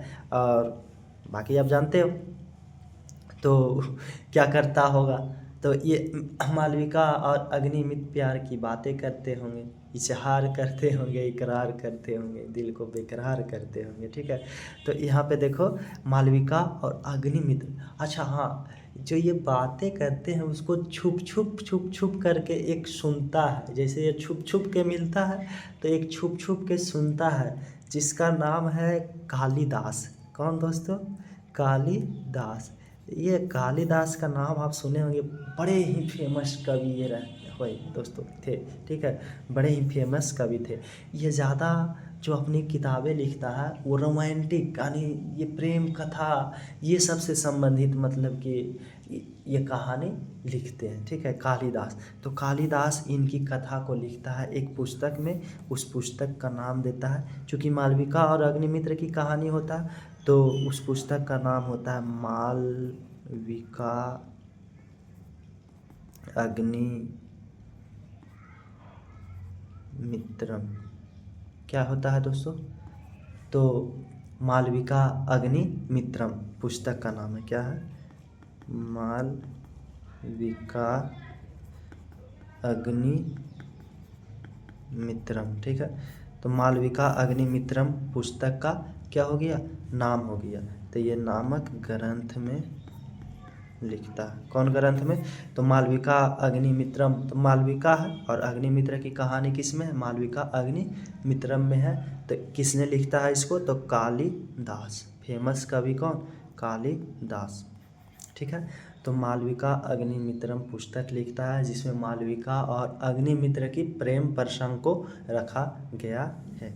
इसमें क्या रखा गया है? प्रेम कथा या प्रेम प्रसंग, किसकी? मालविका और अग्निमित्र को। तो इतना आप समझ पाए दोस्तों शुंग वंश में, कि शुंग वंश के शासक पुष्यमित्र शुंग, आज लगता है मौर्योत्तर काल का चारों मतलब कि देशी शासक भी नहीं ख़त्म हो पाएगा, ठीक है, ज़्यादा डिटेल हो रहा है ये। तो हमने सोचा था कि शॉर्ट में ख़त्म करेंगे, लेकिन कोई बात नहीं, आपको समझ आ रहा है यही काफ़ी है, ठीक है। तो अग्निमित्र शुंग के जो पुत्र होता है, ये सॉरी पुष्यमित्र शुंग के पुत्र अग्निमित्र शुंग विदर्भ के क्षेत्र को जीतता है, वहाँ प्रशासक बन जाता है, और यज्ञसेन जो होता है उसको हरा देता है, उसकी चचेरी बहन को क्या करता है? उससे प्यार करता है, और उसकी कहानी जो है किस में लिखा गया है? तो मालविका अग्निमित्रम में। किसने लिखा है? तो कालिदास ने लिखा है, ठीक है। तो ये रहा दोस्तों आपके अग्निमित्र से संबंधित, और आगे बात हम देखते हैं। तो अग्निमित्र, ठीक है, अग्निमित्र है। तो पहला हमने क्या बताया कि ये जो होता है पुत्र और उत्तराधिकारी होता है, किसका? तो पुत्र और उत्तराधिकारी होता है किसका? पुष्यमित्र शुंग का, पुष्यमित्र शुंग का, ठीक है, इसका पुत्र और उत्तराधिकारी है। इसी के समय में कालिदास ने एक फेमस पुस्तक लिखा, मालविका अग्निमित्रम, ठीक है, मालविका अग्निमित्रम, जिसमें इनकी प्रेम कथा को दिखाया गया। हमने कहा कि उज्जैन का जो क्षेत्र था, ठीक है, जिसको विदिशा भी बोला जाता था, तो वो विदिशा पे इन्होंने, विदिशा में लंबे जी इसके पिता जीते थे, ठीक है, तो विदिशा में इन्होंने लंबे समय तक शासन किया, तो लंबे शासन किया, और विदिशा राज्य को शक्तिशाली बनाया। क्या बनाया? शक्तिशाली बनाया। और पहले हमने लोकेशन में बता दिया था कि शुंग वंश के जो आपका राज्य था उसका विस्तार कहाँ तक था, ठीक है। ये दोस्तों ये धर्म के प्रति उदार था। क्या था? धर्म के प्रति उदार, मतलब पिता के विपरीत था। पिता जैसे बौद्ध धर्म के जो स्तूप था उसको तुड़वा रहा था ना, तो इन्होंने क्या किया कि काफ़ी दोस्तों मतलब गंदगियाँ फैला रखा था इनके पिताजी ने, मतलब समाज में, ठीक है, बौद्ध धर्म को, बौद्ध भिक्षुकों को मार देता था, बौद्ध विहारों को, बौद्ध स्तूपों को नष्ट करवाता था, ठीक है। तो इन्होंने सांची स्तूप, इसके पिता एक सांची स्तूप जो था उसको मतलब कि तुड़वाए थे। किसके पिता? तो पुष्यमित्र, अग्निमित्र शुंग के पिता पुष्यमित्र शुंग ने क्या किया था? तो सांची स्तूप, सांची जो स्तूप था ये कहाँ? मध्य प्रदेश में। कहाँ था दोस्तों? एमपी यानी मध्य प्रदेश में। ठीक है, मध्य प्रदेश में जो बौद्ध धर्म के लिए एक स्तूप था सांची स्तूप, इसको ये फेमस स्तूप हमने पहले बता रखा है। ठीक है, अशोक के द्वारा बनवाया गया। ठीक है, तो इस स्तूप को तोड़वाया था कौन? तोड़वाया था कौन? तोड़वाएगा? तो ऐसी काम किसने किया? तो पुष्यमित्र शुंग, पुष्यमित्र शुंग। लेकिन इसका जीर्णोद्धार, क्या? इसका जीर्णोद्धार, जीर्णोद्धार मतलब क्या होता है? तो जीर्णोद्धार मतलब होता है पुनर्निर्माण। जो भाग को तोड़ दिया गया है उसको फिर से मरम्मत करवा दो। किसने करवाया? तो अग्निमित्र ने करवाया। किसने करवाया दोस्तों? अग्निमित्र ने इसका जीर्णोद्धार कराया। क्या कराया? तो इसका जीर्णोद्धार अग्निमित्र शुंग ने करवाया। ठीक है, तो ये रहा दोस्तों इससे संबंधित हमें बातें। तो यही अग्निमित्र से संबंधित कुछ बातें था। ठीक है, अब दोस्तों अग्निमित्र शुंग हमने क्या देखा कि पुत्र और उत्तराधिकारी होता है किसका? पुष्यमित्र शुंग का। कालिदास जो होता है, कालिदास क्या लिखता है? मालविका अग्निमित्रम लिखता है, विदिशा में लंबे समय तक शासन करके राज्य को शक्तिशाली करता है। ठीक है, और सांची के स्तूप जो कि इसके पिता ने तुड़वाया था उसका ये पुनर्निर्माण कराता है। किसने? अग्निमित्र शुंग ने जीर्णोद्धार कराया उसका। ठीक है, तो ये जीर्णोद्धार कराया। ये जो होता है धर्म के प्रति सहिष्णुता होता है। क्या होता है? ये भी सहिष्णुता है, तभी ना तुड़वाने के जगह पर ये क्या कर रहा है? उसका मरम्मत करवा रहा है। क्या कर रहा है दोस्तों? तो उसका मरम्मत कर रहा है। ठीक है, तो ये रहा अग्निमित्र संबंधित और पुष्यमित्र से संबंधित कुछ तथ्य। ठीक है, अब दोस्तों इस वंश के अन्य शासक को देखते हैं। ठीक है, शुंग वंश के दो शासक तो हमने देख लिया शुंग वंश के। अब एक अन्य प्रमुख शासक, अन्य प्रमुख मतलब इसके सिवा प्रमुख शासक कौन? तो उसका नाम है दोस्तों भागभद्र। क्या? एक भागभद्र जो था ये भी शुंग वंश के मतलब कि क्या था? भागभद्र प्रमुख शासक ये रहा। ठीक है, इसके समय में दोस्तों क्या था कि ये वैष्णव धर्म के अनुयायी थे। किस धर्म को मानते थे? हमने बताया था कि वैष्णव धर्म पुष्यमित्र शुंग के समय में ही वैष्णव धर्म भागवत धर्म क्या होने लगा था? प्रसिद्ध होने लगा था। तो ये वैष्णव या भागवत धर्म के क्या थे? क्या थे दोस्तों? तो इसका वैष्णव धर्म या इसके धर्म को भागवत धर्म को अनुयायी थे। क्या थे? मतलब इसके फॉलोअर थे, इसके मानने वाला थे। तो भागवत धर्म या वैष्णव धर्म को ये मानते थे भागभद्र, जो कि शुंग वंश के ही एक मतलब कि शासक है। इसके समय में दोस्तों, इसके समय में एक यूनानी राजदूत आता है। कौन आता है? यूनानी। जब हम विदेशी शासक पढ़ेंगे ना तो उसमें भी इसका हम चर्चा करेंगे। यूनानी शासक, यूनानी शासक इसके समय में आता है। ठीक है, जिसका नाम रहता है हेलियोडोरस। क्या नाम रहता है? हेलियोडोरस। ये जो है एंटियोकिड्स का या एंटियोकाइट्स का मतलब कि क्या रहता है? राजदूत रहता है। यूनान के शासक किसका? यूनान के शासक जो होता है एंटियोकिड्स। क्या नाम रहता है दोस्तों? एंटियोकिड्स। ठीक है, एंटियोकस कौन था? तो एंटियोकस जो था दोस्तों वो हमने आपको पहले बता रखा है कि उसने बिंबिसार के दरबार में डायमेकस को भेजता है। ठीक है, तो वो तो हमने एंटियोकस को पहले बता रखा है आपको। अब एंटियोकाइड्स है या एंटियोकिड्स है, इसके शासक, इसके जो राजदूत होता है, ये राजदूत जो भेजता है उसका नाम होता है हेलियोडोरस। क्या नाम होता है? हेलियोडोरस। ठीक है, हेलियोडोरस। क्या नाम होता है दोस्तों? हेलियोडोरस। तो हेलियोडोरस यूनानी राजदूत है। ये आते हैं किसके दरबार में? तो भागभद्र के दरबार में। ये जो हेलियोडोरस है ना, क्या? हेलियोडोरस जो कि एंटियोकिड्स का क्या है? तो राजदूत है। इसको भागवत धर्म में अधिक रुचि हो गया, जो कि भागवत धर्म को कौन मान रहा था? तो उस समय के वहाँ के शासक भागभद्र। तो भागवत धर्म में रुचि आ गया, मतलब इसको पसंद आ गया, ये भी भागवत धर्म को अपना लेता है। और विदिशा में, विदिशा जो कि कहाँ है, तो विदिशा जो कि राजधानी था मध्य प्रदेश में ठीक है, विदिशा मध्य प्रदेश में इन्होंने एक वेशनगर अभिलेख, क्या दोस्तों, वेशनगर नाम के, या वेशनगर या इसी का नाम होता है गरुड़, क्या दोस्तों, गरुड़ ध्वज, क्या, गरुड़ ध्वज अभिलेख, वेशनगर या गरुड़ ध्वज अभिलेख का स्थापना करता है। क्या करवाया, स्थापित करवाया, किसने, हेलियोडोरस ने। कहाँ पे, तो इसकी जो राजधानी था किसकी, तो शुंग वंश की। और उस समय शासक कौन था, तो भागभद्र शासक था। तो इसके दरबार में यूनानी राजदूत आता है एंटियोकिड्स, कौन आता है, एंटियोकिड्स शासक है, उसका राजदूत हेलियोडोरस, ठीक है। तो इन्होंने एक अपना मंत्री को भेजा, राजदूत को भेजा हेलियोडोरस को। तो हेलियोडोरस को भागवत धर्म में अधिक रुचि हो गया। और दोस्तों विदिशा मध्य प्रदेश में जो कि राजधानी इसका था शुंग वंश का, तो वहाँ इसी को उज्जैन भी कहा जाता है, ठीक है। तो यहाँ पे उन्होंने एक, हेलियोडोरस ने एक गरुड़ ध्वज अभिलेख या वेशनगर अभिलेख की स्थापना करवाया, जो कि भागवत धर्म की जानकारी देता है। जो वेशनगर या गरुड़ ध्वज अभिलेख है, ये किसकी जानकारी देता है, तो भागवत धर्म के बारे में इसमें लिखा गया, ठीक है, धर्म की जानकारी देता है दोस्तों, ठीक है।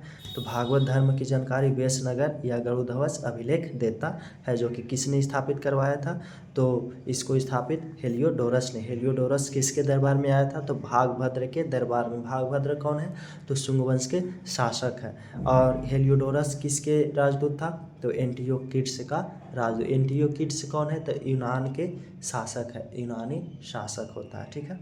अब इससे संबंधित हम जो बातें पढ़ेंगे वो कब पढ़ेंगे, जब विदेशी आक्रमण पढ़ेंगे तब ये इस हेलियोडोरस के बारे में जानेंगे। तो यहीं तक था दोस्तों आपका क्या, शुंग वंश। तो शुंग वंश के बारे में एक बार और हम बता दें आपको शॉर्ट में, ठीक है। शुंग वंश हमने कहा कि जब मौर्य वंश जो होता है, इस मौर्य वंश के अंतिम समय में जब वृत्रथ जो होता है, इसका क्या होता है, तो इसका शासक अंतिम जो होता है वृत्रथ होता है। इसी का मंत्री एक होता है जिसका नाम क्या है दोस्तों, पुष्यमित्र शुंग। क्या नाम है, पुष्यमित्र शुंग है। इस पुष्यमित्र शुंग ने अपने इसको वृत्रथ को हत्या कर देता है। क्या कर देता है, हत्या कर देता है। और पाटलिपुत्र की सिंहासन पर बैठ जाता है। पाटलिपुत्र की सिंहासन पर क्या होता है, तो ये बैठ जाता है। इसकी जो जानकारी मिलता है हमें किस में मिलता है, तो बाणभट्ट का एक पुस्तक है दोस्तों, बाणभट्ट का पुस्तक किसमें, तो हर्षचरित्र में मिलता है। किसमें, हर्षचरित्र नाम के एक पुस्तक है, उससे जानकारी मिलता है। हमने कहा कि ये जो पुष्यमित्र शुंग है वो कट्टर ब्राह्मणवादी है। कट्टर क्या है, ब्राह्मणवादी है। तो ये कट्टर ब्राह्मणवादी होता है। इसने अपने धर्म को, काफ़ी ब्राह्मण धर्म को क्या किया, संरक्षण दिया व्यापक स्तर पे, ठीक है। और बौद्ध धर्म को, किस धर्म को, बौद्ध धर्म को क्या पहुंचाया, हानि पहुंचाया। इस उपलक्ष्य में इन्होंने 84,000 बौद्ध स्तूप को क्या किया, नष्ट करवा देता है, ठीक है। इसकी जानकारी किससे मिलता है, तो बौद्ध ग्रंथ दिव्यदान से। किससे मिलता है, तो दिव्यदान से मिलता है। ये जो 84,000 है, इसी में से एक सांची का स्तूप जो कि कहाँ था, मध्य प्रदेश में। कहाँ दोस्तों, मध्य प्रदेश में। इसका भी मतलब नष्ट करता है, तोड़वाता है, लेकिन इसका जीर्णोद्धार कौन कराता है, तो इसको सॉरी दोस्तों, इसका जीर्णोद्धार जो कराता है वो कराता है इसी का पुत्र अग्निमित्र शुंग। किसने दोस्तों, अग्निमित्र शुंग करा देता है, ठीक है। फिर हमने बताया कि पुष्यमित्र शुंग जो है एक खारवेल से युद्ध लड़ता है। खारवेल से क्या लड़ता है, कलिंग के लिए उसको फिर से मिलाने के लिए। खारवेल जो होता है कलिंग के राजा होता है, कलिंग को स्वतंत्र कर लेता है, ठीक है। तो इसको मिलाने के लिए युद्ध करता है, लेकिन खारवेल जीत जाता है। इसकी जानकारी जो होता है हाथी गुम्फा अभिलेख से मिलता है, ठीक है। तो ये हमने देखा दोस्तों, कितनी शानदार तरीका से हमने आपको इतना में ही बता रहा है। देखो तो ऐसे पढ़ो, ठीक है। तो खारवेल का मतलब कि अभिलेख हाथी गुफा से इसकी जानकारी मिलता है। एक और युद्ध हुआ था इन्हीं के समय में, किससे, तो हमने बताया अज्ञसेन, जो कि कहाँ के था, विदर्भ या बरार। विदर्भ या बरार के क्या था, ये तो आपको भूलना ही नहीं चाहिए, इसमें रोमांटिक कहानी है, ठीक है, हम तो नहीं भूलें। विदर्भ या बरार है, जिसमें कि मतलब कि इस युद्ध को जीतने के लिए किसको भेजता है, तो अपने पुत्र अग्निमित्र को भेजता है। अग्निमित्र इस युद्ध में क्या रहता है, जीतता है, तभी तो आगे की कहानी शुरू होती है। एक राजा था, एक रानी है, ठीक है, और क्या जिंदगानी है, ठीक है। तो यहाँ से कहानी शुरू होता है। इसकी एक चचेरी बहन अग्रसेन शर्मा की होता है। अग्रसेन शर्मा की क्या होता है, चचेरी बहन होती है। इस चचेरी बहन को क्या कराता है, ये अपना बनाता है, कौन, अग्निमित्र, ठीक है। अपना क्या बनाता है, बहन नहीं, क्या बनाता है, तो अपनी गर्लफ्रेंड बनाता है, ठीक है, और उससे प्रेम करता है। इस प्रेम प्रसंग को किसने लिखा, तो इसको जो साक्षात दिया वो कौन, इसका साक्षात्कार बना, तो एक रोमांटिक कवि जिसका नाम है कालिदास, ठीक है, कालिदास। कालिदास वो है जो अपने बीवी से लपड़ थप्पड़ खाने के बाद भी अपनी हरकतें से बाज नहीं आया, ठीक है, अपनी बीवी को छोड़ा लेकिन दूसरे को ताक झाँक करके उसके बातें को इन्होंने लिखा, ठीक है। खैर कभी मौका मिलेगा तो कालिदास के बारे में भी हम बताएंगे आपको। तो ये रहा दोस्तों पुष्यमित्र शुंग, ठीक है। तो विदिशा से लंबे समय तक इन्होंने क्या किया, शासन किया। एक और इस धर्म के शासक आया, मतलब शुंग वंश के शासक एक और आया। अच्छा, इन्होंने ये दोनों जो है पिता और पुत्र दोनों ब्राह्मण धर्म को अपनाया था, ठीक है।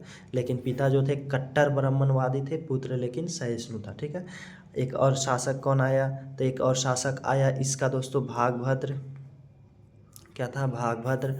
भागभद्र ने क्या किया, तो भागभद्र के दरबार में दोस्तों क्या आया था, इन्होंने भागवत धर्म को अपनाया था। भागभद्र भागवत धर्म को अपनाया, और इसके दरबार में ही कौन आया था, तो यूनानी राजदूत हेलियोडोरस एंटियोकाइड्स का राजदूत था, और उसको भागवत धर्म में अधिक या वैष्णव धर्म भी कहा जाता था, जो कि पुष्यमित्र शुंग के समय में ही वैष्णव धर्म भागवत धर्म फेमस होने लगा, ठीक है। तो उसने रुचि लिया अधिक इसमें, और उस धर्म को प्रति रुचि को लेकर मध्य प्रदेश के विदिशा में, विदिशा जो कि राजधानी था, तो विदिशा में एक अभिलेख का स्थापना करता है जिसका नाम है क्या, तो उसका नाम है बेसनगर अभिलेख, बेसनगर अभिलेख या गरुड़ ध्वज अभिलेख, जो कि भागवत धर्म के बारे में जानकारी देता है, ठीक है। अंतिम शासक जो होता है इस वंश का, शुंग वंश का जो अंतिम शासक होता है, शुंग वंश का अंतिम शासक, ये जो अंतिम शासक होता है वो देवभूति होता है, ठीक है, देवभूति होता है। कौन होता है दोस्तों, तो देवभूति अंतिम शासक होता है। ये है दोस्तों पूरी डिटेल जानकारी, क्या है, डिटेल जानकारी है। ऐसी जानकारी आपको और कहीं नहीं मिलेगा, ऐसी जानकारी आपको केवल कॉन्सेप्ट क्लासेस में ही मिलेगा, ठीक है, हमारी चैनल पे ही मिलेगा। तो आप अगर लाइक नहीं किए हैं तो मत करो, पढ़ो, ठीक है, ये सब में टाइम बर्बाद नहीं करो, लाइक डिसलाइक कमेंट, ठीक है। तो देवभूति, ठीक है, देवभूति क्या है, अंतिम शासक है, किसका है, शुंग वंश का अंतिम शासक है। अब जैसी करनी वैसी भरनी होने वाला है, आओ देखो।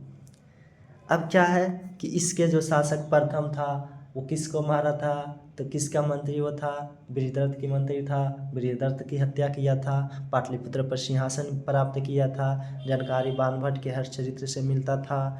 अब इसका जो है देवभूति की हत्या कौन करेगा भाई, कौन करेगा, तो देवभूति की हत्या हमारे चच्चा करते हैं, जिसका नाम है उनका वासुदेव, क्या नाम है, वासुदेव, ठीक है। तो इसकी हत्या जो है, देवभूति की हत्या इसी का मंत्री वासुदेव करता है, इसी का मंत्री कौन, वासुदेव करता है, ठीक है। तो वासुदेव को लगता है इससे ज़्यादा ही बेवकूफ़ है, इससे बकवास है, एक रास्ता चालाक हम ही है, तो हम ही काहे ने शासन प्राप्त कर ले, तो इसको अपने कुछ सैनिक को मिलाता है, इसको हत्या कर देता है सॉरी। और इस प्रकार से वासुदेवा जो है एक नया वंश की स्थापना करता है शुंग वंश के स्थान पर, उस नाम का होता है कण्व या कण्वा वंश, कण्वा या कण्व वंश, ठीक है। तो इस वंश की स्थापना हमारे चच्चा कर देते हैं, कौन, वसुदेव चच्चा, ठीक है। तो आओ देखते हैं कण्व वंश, जो कि काफ़ी छोटे छोटे बातें इसमें जानेंगे। कण्व वंश, कण्व वंश दोस्तों, ये कुछ खास बात इसमें है नहीं। खास जो था वो हमने काफ़ी डिटेल पढ़ा। इसमें ये जानो कि इसका जो संस्थापक था वो कौन था। तो संस्थापक हमने बता रखा है कि हमारे चचा वसुदेव थे। वसुदेव हमारे चचा का नाम है, ठीक है ना। तो वासुदेव थे।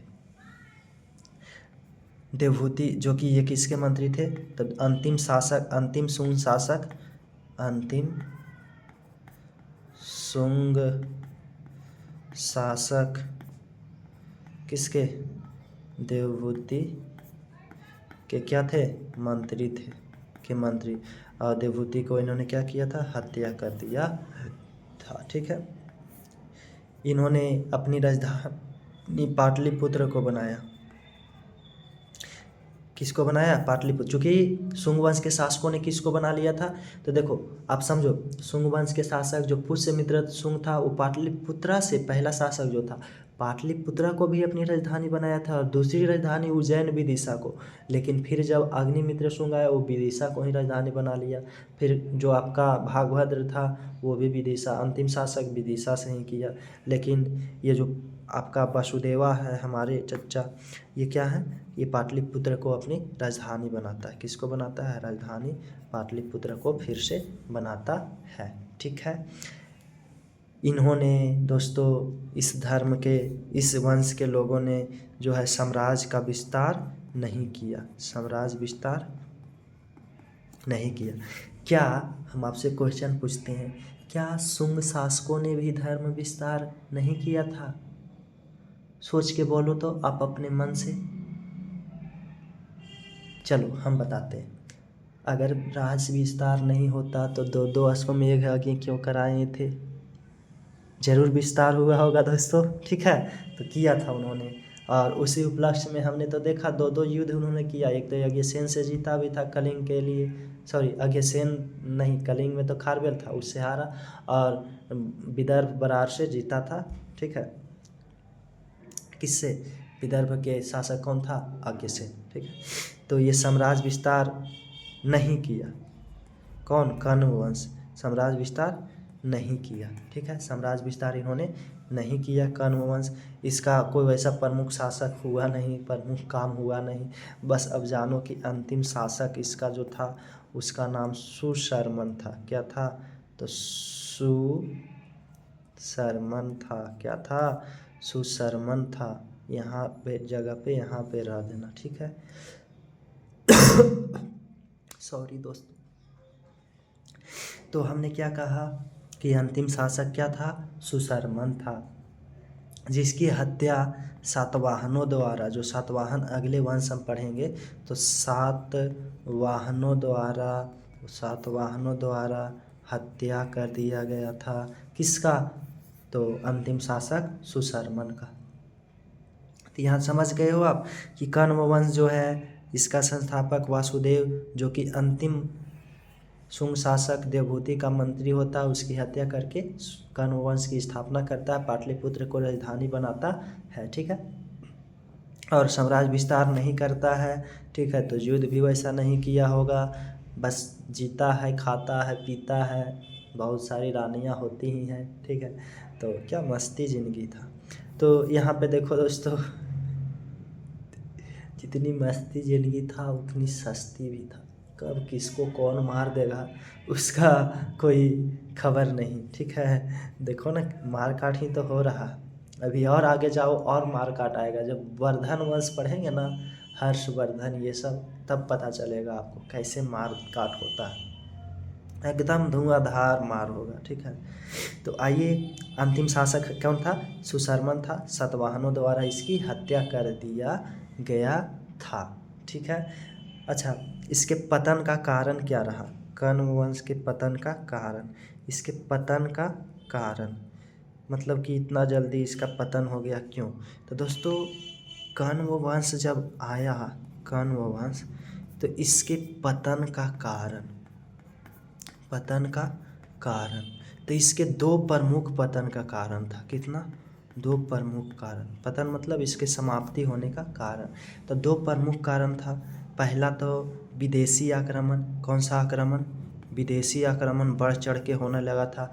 विदेशी आक्रमण इसलिए होने लगा था, देखो शुंग वंश के समय तो शक्तिशाली शासक था अग्निमित्र शुंग, पुष्यमित्र शुंग, लेकिन इस समय तक काफ़ी कमज़ोर आने लगा, तो विदेशी आक्रमण होने लगा, ये भी एक कारण है। सातवाहनों का उदय होने लगा दक्षिण भारत में, सातवाहनों का उदय होने लगा, मतलब उसका विस्तार होने लगा, ठीक है, सातवाहनों का उदय। तो आप समझो, ये है आपका, आपका और हमारा क्या प्यारा भारत। यहाँ से देखो दक्षिण भारत से क्या होने लगा, सातवाहनों का उदय यहाँ पे फैलने लगा, और इधर विदेशी आक्रमण उत्तर भारत में। अब बीच में ही चप गया सैंडविच, ठीक है, ये सैंडविच हो गया दोस्तों, क्या हो गया, सैंडविच हो गया, इधर से ही दबा रहा, इधर से ही दबा रहा, तो ख़त्म होगा ही ये, तो ये हो गया इसका सातवाहन जो है इसको समाप्त कर दिया। समझ गए? कोई दिक्कत नहीं, कोई शिकवा शिकायत भी नहीं होगा दोस्तों। अब हम देखते हैं चेदी वंश। कौन सा वंश? तो चेदी वंश दोस्तों। कौन सा वंश दोस्तों? चेदी वंश। इसी को चेतस वंश भी कहा जाता है, चेतस वंश भी कहा जाता है। तो आइए देखते हैं चेदी या चेतस वंश, ठीक है। इस चेतस वंश का जो स्थापना किया था दोस्तों, ठीक है, अन्य नाम तो हमने बता दिया कि इसका क्या है, चेतस वंश है। फिर इस चेतस वंश का इस संस्थापक जो है कौन दोस्तों? संस्थापक जो है वो महामेघवर्मन। कौन है? महामेघवर्मन। इसको हम इतनी खतरनाक तरीक़ा से याद रखे हैं कि आपको हम अपनी तरीक़ा को बता नहीं सकते हैं। महा मतलब मेघ मतलब बादल, बादल जब गरजता है तो कुछ मन में चलता है, तो उससे इसको हमने रिलेट किया, ठीक है, चेदी वंश को। तो महामेघवर्मन जिससे उत्पन्न होता है कौन सा वंश? चेदी वंश। अब हम कुछ नहीं बता सकते आपको, ठीक है तो आप समझो रोमांटिक सीजन में की बात है, आप समझो आगे कि इस वंश की स्थापना किसने करता है? महामेघवर्मन ने करता है। इस वंश की जानकारी, तो इस वंश की जानकारी, सभी के जानकारी का कुछ ना कुछ तो स्रोत होनी चाहिए। तो इस वंश की जो जानकारी मिलता है वो हाथी गुम्फा से मिलता है। किससे मिलता है? हाथी गुम्फा क्या है? तो अभिलेख है। क्या है? अभिलेख है, ठीक है। ये जो वंश है वो कहाँ वाला होता है? उड़ीसा के क्षेत्र में। कौन सा? उड़ीसा में जो कलिंग है ना उस पे, ठीक है, कलिंग के क्षेत्र में उड़ीसा के प्रांत क्या? कलिंग। दोस्तों हमने कहा चेदी वंश, इसको चेतस वंश भी कहा जाता है, जो कि महामेघवर्मन ने स्थापना किया। इसकी जानकारी हाथी गुफा से मिलता है। हाथी गुफा क्या है? अभिलेख है। इस अभिलेख का निर्माण किसने करवाया? वो हमने पीछे अभी कुछ पहले बोला हमने कि उसका स्थापना हाथी गुफा और रानी गुफा को खारवेल ने स्थापना करता। खारवेल कौन है? तो इसी वंश का महानतम शासक है। कौन? खारवेल। तो इसका जो महानतम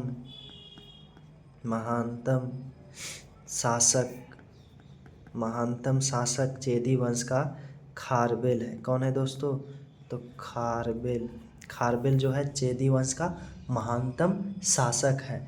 ये खारवेल जो है जैन धर्म को ग्रहण करता है। कौन सा धर्म? ये आप याद रखना, बड़े ही महत्वपूर्ण क्वेश्चन बनता है।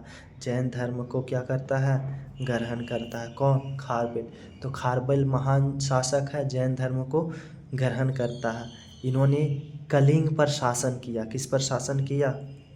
कलिंग पर शासन किया। इसकी जानकारी कि कलिंग पर शासन किया, इसकी जानकारी कौन देगा? तो हाथी गुम्फा अभिलेख। समझ गए आप? अच्छा, इसकी जानकारी हमने कहा कि खारवेल जो है महानतम शासक है किस वंश का? चेदी वंश का, ठीक है। स्थापना महामेघवर्मन, ठीक है। इस वंश की जानकारी हाथी गुफा अभिलेख से मिलता है। महानतम शासक कौन है? जो सबसे महान शासक खारवेल है। खारवेल ने किस धर्म को अपनाया? जैन धर्म को अपनाया। कलिंग पर शासन किया। कलिंग के लिए इन्होंने युद्ध भी किया था। युद्ध भी किया था कलिंग के लिए। किससे किया था? तो पुष्यमित्र शुंग से किया था। किया था ना? किया था। आप बताइए मित्रों, किया था कि नहीं? तो हाँ, किया था। आपकी आवाज़ हम सुन रहे हैं, दिल की आवाज़ दिल तक आ रही है, ठीक है। तो इन्होंने किया था, तो युद्ध किया था और पुष्यमित्र को पराजित भी किया था। इसकी जानकारी हमने बताया था कि किससे मिलता है? हाथी गुफा अभिलेख से मिलता है, ठीक है। इन्होंने खारवेल क्या है दोस्तों? हमने बताया महानतम शासक है। किसका महानतम शासक किसका है? तो ये जो है वो महानतम शासक है किसका दोस्तों? तो चेदी वंश का।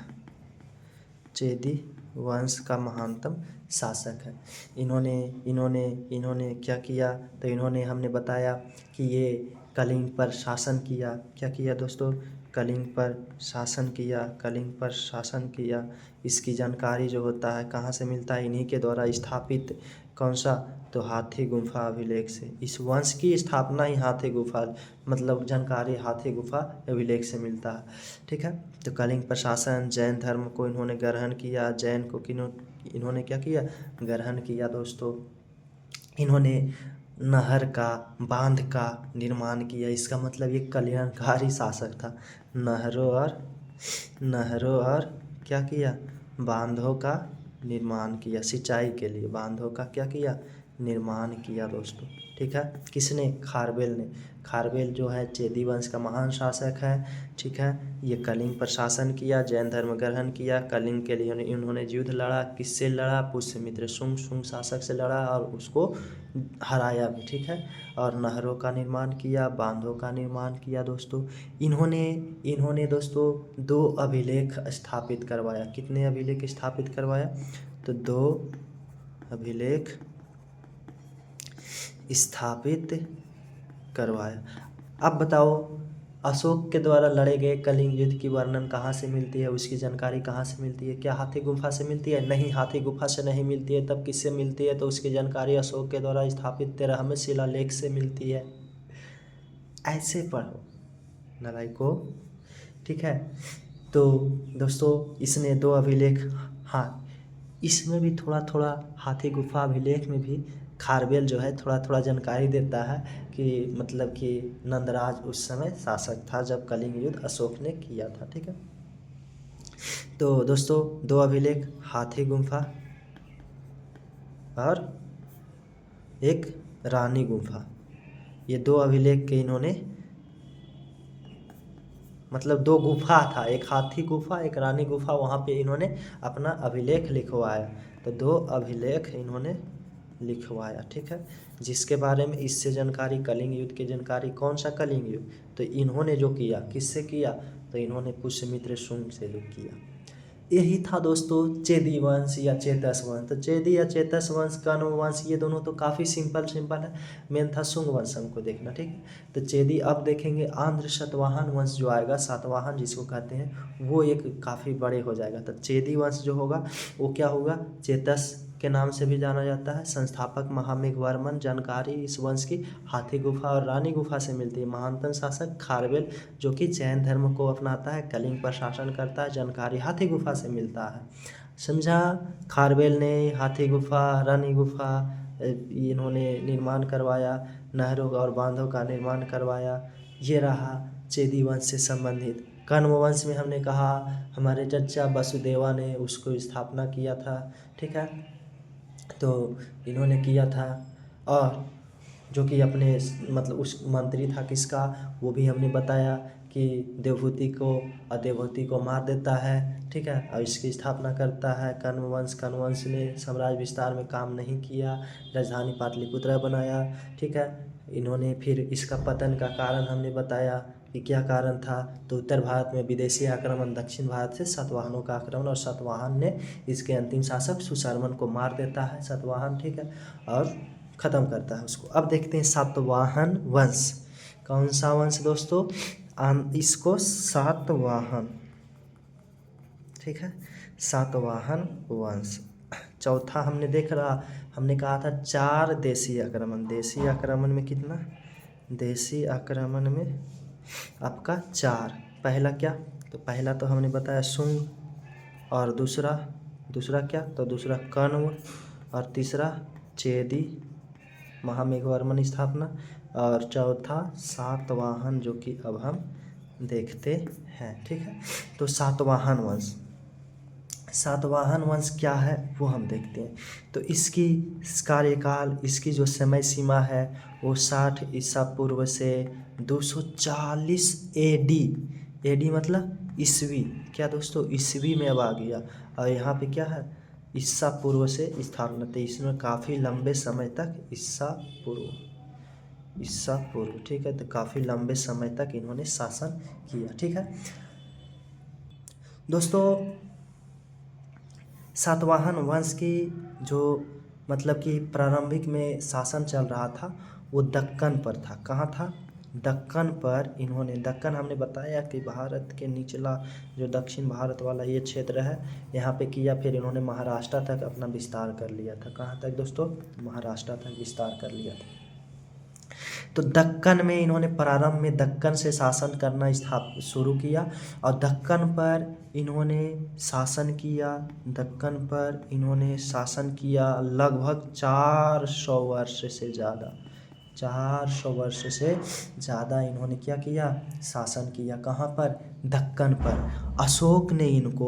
अशोक अपने अभिलेख में, अशोक के अभिलेख में, ठीक है, सोचो अशोक के समय में भी ये सातवाहन वंश थे, तभी तो 400 वर्ष की बात है कि 400 वर्षों ने दक्कन में शासन किया। तो अशोक के अभिलेख में इन्हें आंध्र कहा गया। क्या कहा गया? आंध्र। क्या दोस्तों? आंध्र कहा गया। क्या कहा? अशोक ने क्या कहा? तो आंध्र कहा।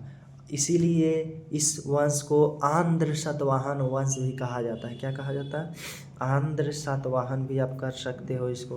तो आंध्र सातवाहन वंश क्यों कहा जाता है? क्योंकि अशोक ने इनको अपने अभिलेख में आंध्र कहा। क्या कहा दोस्तों?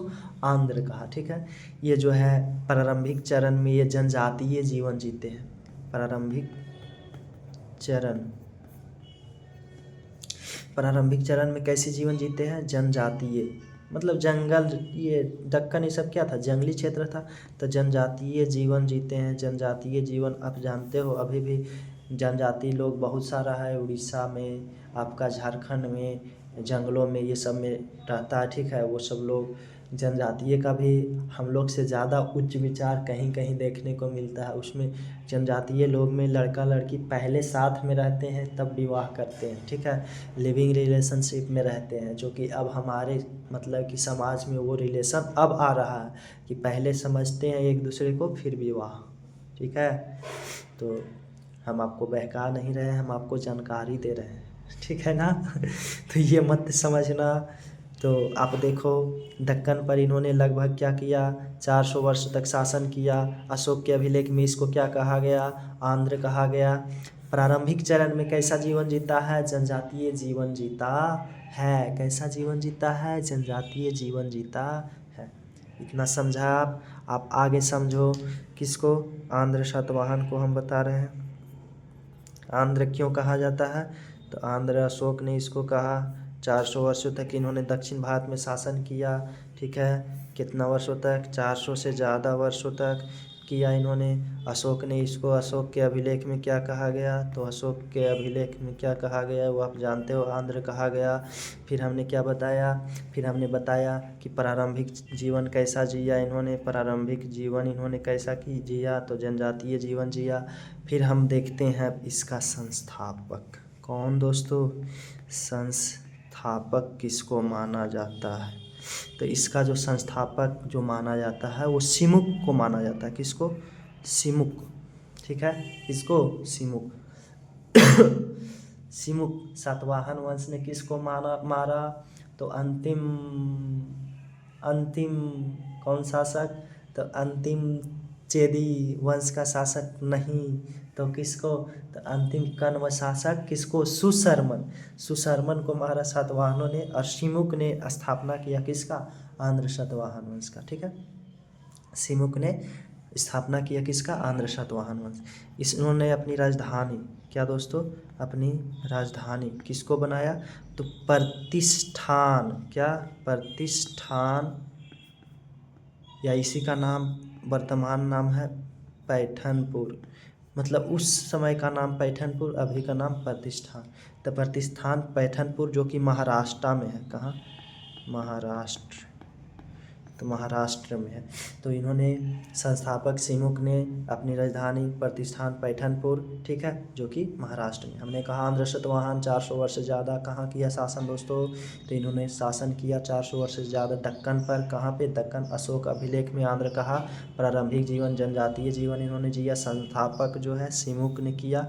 राजधानी प्रतिष्ठान पैठनपुर, महाराष्ट्र, कहाँ, महाराष्ट्र। ठीक है, फिर दोस्तों इस वंश के शासकों ने ब्राह्मण धर्म को ग्रहण किया। इस वंश के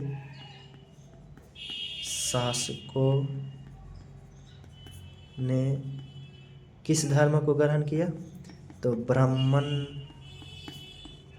धर्म को क्या करता है दोस्तों, तो ग्रहण करता। तो सातवाहन वंश के शासकों ने ब्राह्मण धर्म को ग्रहण किया, इतना आपको कोई दिक्कत नहीं। अब इसका जो भाई होता है वो उत्तराधिकारी बनता है किसका, सिमुक का भाई कृष्णा। कौन दोस्तों, सिमुक का, कहाँ गया सिमुक, सिमुक का भाई कृष्णा जो है, कृष्णा उत्तराधिकारी बनता है। क्या बनता है, उत्तराधिकारी। ठीक है, तो अब देखते हैं, अब कृष्णा ने साम्राज्य विस्तार करना शुरू कर देता है। कृष्णा क्या करता है, साम्राज्य विस्तार करता है। क्या करता है दोस्तों, तो कृष्णा साम्राज्य विस्तार करता है। यहाँ तक आपको कोई दिक्कत, हमने कहा सिमुक ने स्थापना किया और सिमुक का भाई, सिमुक अपनी राजधानी कहाँ बनाए, प्रतिष्ठान पैठनपुर जो कि महाराष्ट्र में। ब्राह्मण धर्म के इस सभी शासकों ने, मतलब इस वंश के, सातवाहन वंश के सभी शासकों ने कौन सा धर्म को अपनाता है, तो ब्राह्मण धर्म को ग्रहण करता है, जिसमें से इसका भाई कृष्णा होता है वो सिमुक का उत्तराधिकारी बनता है, जो कि साम्राज्य विस्तार करता है। अब अगला शासक दोस्तों, इसका एक महान शासक हाल थे। कौन, हाल।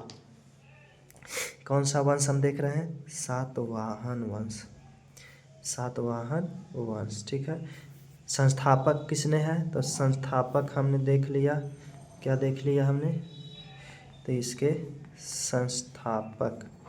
संस्थापक कौन है, तो सिमुक। कौन दोस्तों, सिमुक। फिर इसका भाई और उत्तराधिकारी, भाई और उत्तराधिकारी कौन है दोस्तों, तो इसका भाई कृष्णा। कृष्णा ने क्या किया, तो साम्राज्य विस्तार किया। फिर जो है एक शासक हुए हाल। कौन दोस्तों, हाल, जो कि शक्तिशाली शासक हुए। ठीक है, अब हाल देखते हैं क्या हाल चाल है। हाल इस वंश के 17वें शासक। कौन शासक, 17वें शासक था, मतलब 17 रोल नंबर इसका है। ठीक है, इसके पहले 16 शासक हो चुके, तो 17वें शासक जो था वो महान शासक। हाल क्या था, महान शासक था। ठीक है, इसको कला और संस्कृति में काफ़ी रुचि था, तो इन्होंने कला को एवं संस्कृति को क्या दिया, तो संरक्षण दिया। संरक्षण मतलब उसको, मतलब कि एक सेफ्टी दिया, उसको बचाने का प्रयास किया और उसको आगे बढ़ाने का प्रयास किया। तो कला और संस्कृति को संरक्षण कौन देता है, तो 17वें महान शासक जो हुए हाल, वो कला और संस्कृति को संरक्षण दिया। इसको साहित्य में भी काफ़ी रुचि था। साहित्य में हाल को क्या था, काफ़ी रुचि था। साहित्य में क्या था इसको, तो रुचि था। इसलिए इन्होंने एक अपना साहित्य ग्रंथ लिखा। क्या लिखा, इनका एक प्रसिद्ध ग्रंथ है, खुद इन्हीं के द्वारा, हाल के द्वारा लिखा गया प्रसिद्ध ग्रंथ है, जिसका नाम है गाथा सप्तशती। क्या दोस्तों? गाथा सप्तशती किसने लिखा? हाल ने लिखा। हाल कैमा राजा है? तो 17वें राजा है। किस वंश का? तो आप देख सकते हो खुद, सातवाहन या आंध्र सातवाहन का जो संस्थापक सिमुख है, कृष्णा भाई उसका जो है उत्तराधिकारी है। 17वें राजा कौन है? हाल है दोस्तों, जो कि कला और संस्कृति को संरक्षण देता है और एक साहित्य में रुचि लेता है, जो कि मतलब कि कौन सा ग्रंथ लिखता है? प्रसिद्ध ग्रंथ गाथा सप्तशती। इसी से पता चलता है कि ये साहित्य में काफ़ी रुचि थे। यहाँ तक कोई दिक्कत? तो हाल से संबंधित बात समझ गए कि महानतम शासक है, 17वें शासक है, कला संस्कृति को संरक्षण दिया और साहित्य पर रुचि मतलब दिखाया और प्रसिद्ध ग्रंथ गाथा सप्तशती को इन्होंने लिखा। अब इसी वंश के महानतम शासक गौतमी पुत्र सातकर्णी को देखते हैं। सातवाहन वंश, ठीक है, सातवाहन या इसी को आंध्र सातवाहन भी कहा जाता है। ठीक है दोस्तों, आंध्र सातवाहन या सातवाहन वंश 17वें राजा हाल, इसके बाद जो एक महानतम शासक हुए, कौन? महानतम शासक, महानतम इसका शासक जो हुए उनका नाम गौतमी पुत्र सतकर्णी। क्या दोस्तों? गौतमी पुत्र सतकर्णी हुआ। ठीक है, गौतमी पुत्र सतकर्णी सातवाहन वंश के महानतम शासक में से एक था, जिन्होंने साम्राज्य विस्तार पर तो बल दिया ही दिया, साम्राज्य विस्तार पर बल दिया ही दिया, साथ साथ मतलब और कला संरक्षण भी दिया, कला को संरक्षण भी दिया, कला को क्या किया? प्रोत्साहन दिया, कला को संरक्षण दिया। कौन? गौतमी पुत्र सतकर्णी, गौतमी पुत्र सतकर्णी। इसको आप ऐसे भी याद रख सकते, GPS, जी से गौतमी, पी से पुत्र, एस से सतकर्णी सॉरी दोस्तों, गौतमी पुत्र सतकर्णी जो सातवाहन वंश के महानतम में से एक शासक है, जिसका मतलब कि साम्राज्य विस्तार किया और कला संरक्षण दिया। इसके माता का नाम दोस्तों, माता का नाम था गौतमी बलश्री। क्या? गौतमी बलश्री। आपको नहीं लगता है इसका नाम माता के नाम पर आधारित है? गौतमी पुत्र मतलब गौतमी का पुत्र सतकर्णी। आज जैसे हम अपने पिता के नाम लगाते हैं हम अपने नाम में, ठीक है, जो भी पिता के टाइटल जो लगता है वो हम लगाते हैं, तो इस प्रकार से यहाँ माता का टाइटल लगा रहा है। इसका मतलब क्या होगा? मातृसत्तात्मक समाज फिर से आ रहा है दोस्तों, जो कि कब था? सिंधु सभ्यता में था। ठीक है, तो गौतमी बलश्री जो है इसकी क्या है? मम्मी है, माता है, मदर है। ठीक है, ए माता मुझे कुछ नहीं आता। अब देखो यहाँ पे क्या है? महानतम शासक गौतमी पुत्र सतकर्णी, जो कि साम्राज्य विस्तार और कला संरक्षक है, और गौतमी बलश्री जो है दोस्तों इसकी माता है। इसकी माता का एक अभिलेख है, नासिक अभिलेख। कौन सा अभिलेख? नासिक अभिलेख। नासिक कहाँ है दोस्तों? महाराष्ट्र में। नासिक अभिलेख किनका है? तो इनकी माता का, मतलब गौतमी बलश्री का। गौतमी बलश्री इनकी माता है, तो गौतमी बलश्री के एक अभिलेख है जो जिसका क्या नाम है? नासिक अभिलेख, जिसमें जानकारी मिलती है। क्या जानकारी मिलती है? तो इस नासिक अभिलेख में जानकारी मिलती है, इन्होंने इसकी माता ने लिखा है। किसकी माता? गौतमी पुत्र सतकर्णी की माता, GPS, गौतमी पुत्र सतकर्णी की माता। इसकी माता क्या लिखती है दोस्तों? कहती है, इसकी माता कहती है कि मेरे पुत्र के घोड़ों ने 3 समुद्र की पानी पिया है। मेरे पुत्र के घोड़े ने कितने समुद्र का पानी पिया? 3 समुद्र का पानी पिया। कौन कहता है दोस्तों? तो गौतमी पुत्र सातकर्णी जो कि एक महानतम शासक था, कौन वंश का? तो इस समय भी देखो दोस्तों मजबूत हो रहा है स्थिति भारत में, जो कि दक्षिण भारत में महाराष्ट्र तक ये था, हमने बता रखा।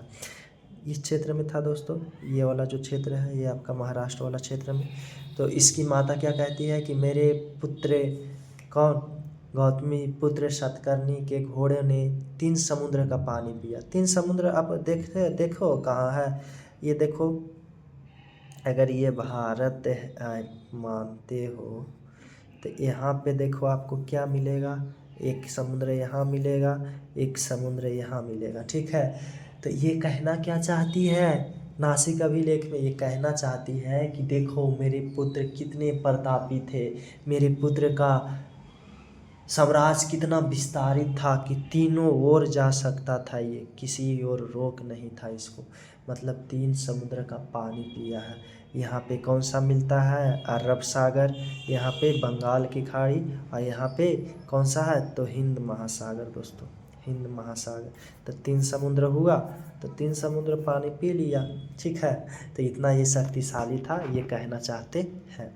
तो इन्होंने क्या कहा अपने एक नासिक अभिलेख में, कौन? इसकी माता बलश्री, गौतमी बलश्री ने, कि मेरे पुत्र की घोड़ों ने 3 समुद्र का पानी पिया है, ठीक है। तो यहाँ तक आपको समझ में आया कि एक महानतम शासक कौन है, गौतमी पुत्र सातकर्णी GPS, जो कि साम्राज्य का विस्तार किया और कला संरक्षण किया। गौतमी बलश्री का पुत्र है। गौतमी बलश्री अपने एक नासिक अभिलेख में अपने पुत्र गौतमी पुत्र सातकर्णी के बारे में क्या लिखता है, ये लिखता है कि मेरे पुत्र की घोड़ों ने 3 समुद्र का पानी पिया है। समझे? अब देखते हैं गौतमी पुत्र सातकर्णी के बारे में कुछ और जानकारी। GPS हम लिख देते हैं, आप काम चलाना, गौतमी पुत्र सातकर्णी, ठीक है।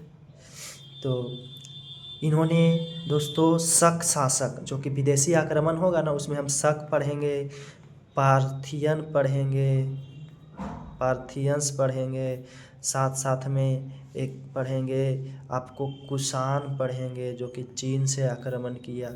इन तीनों को हराया, तीनों को क्या किया, पराजित किया। इतने प्रताप, तीनों क्या है, विदेशी आक्रमण है, ठीक है। तो ये अभी नया लग रहा होगा आपको, बाकी जब हम पढ़ लेंगे तो बहुत आसान रहेगा, ठीक है। इसके बाद यही चालू होगा, शक, पार्थियंस, कुषाण, ठीक है। और एक यूनान रहता है, 4 वो होता है, हमने बताया 4, ठीक है। तो शक, पार्थियन, कुषाण को इन्होंने पराजित किया, किसने, गौतमी पुत्र सातकर्णी ने, गौतमी पुत्र सातकर्णी। जिसमें से शक शासक, जब शक पढ़ेंगे वहाँ भी हमें पढ़ेंगे, ठीक है। शक शासक नहपान, नहपान को, जो कि काफ़ी ये भी प्रतापी शासक था नहपान, तो नहपान को पराजित किया। शक जो है विदेशी शासक है, ठीक है, विदेशी आया भारत में, ठीक है, इसी समय में। तो विदेशी शासक नहपान को, शक शासक नहपान को क्या किया, पराजित किया, किसने, गौतमी पुत्र सातकर्णी ने। इन्होंने ब्राह्मण धर्म, हमने पहले बता रखा कि सातवाहन वंश के शासकों ने ब्राह्मण धर्म को अपनाया। तो इन्होंने एक ब्राह्मण के नाम से प्रसिद्ध हुआ, एक ब्राह्मण के नाम से क्या हुआ दोस्तों, तो ये प्रसिद्ध हुए। तो एक ब्राह्मण के नाम से मतलब कि ये, मतलब एक ब्राह्मण, इतना मतलब कि ये प्रतापी था। तो एक ब्राह्मण के नाम से ये प्रसिद्ध होता है, कौन, गौतमी पुत्र सातकर्णी। तो गौतमी पुत्र सातकर्णी ने क्या किया, शकों को, पार्थियंस को, कुषाणों को पराजित किया, शक शासक नहपान को पराजित किया, एक ब्राह्मण के नाम से प्रसिद्ध हुआ। इन्होंने साम्राज्य मतलब विस्तार किया, कला संरक्षण, गौतमी पुत्र बलश्री, मतलब कि गौतमी पुत्र सातकर्णी जो है गौतमी बलश्री के पुत्र हुए, ठीक है। इसकी माता नासिक अभिलेख में क्या लिखते हैं कि मेरे पुत्र के घोड़ों ने 3 समुद्रों का पानी पिया। अब एक और आता है इसके बाद महान शासक, जिसका नाम है वशिष्ठी। क्या नाम है दोस्तों, वशिष्ठी पुत्र पुलवामी, मतलब वशिष्ठी के पुत्र है, ठीक है। तो वशिष्ठी, ये भी माता के नाम पर है, तो वशिष्ठी पुत्र पुलवामी।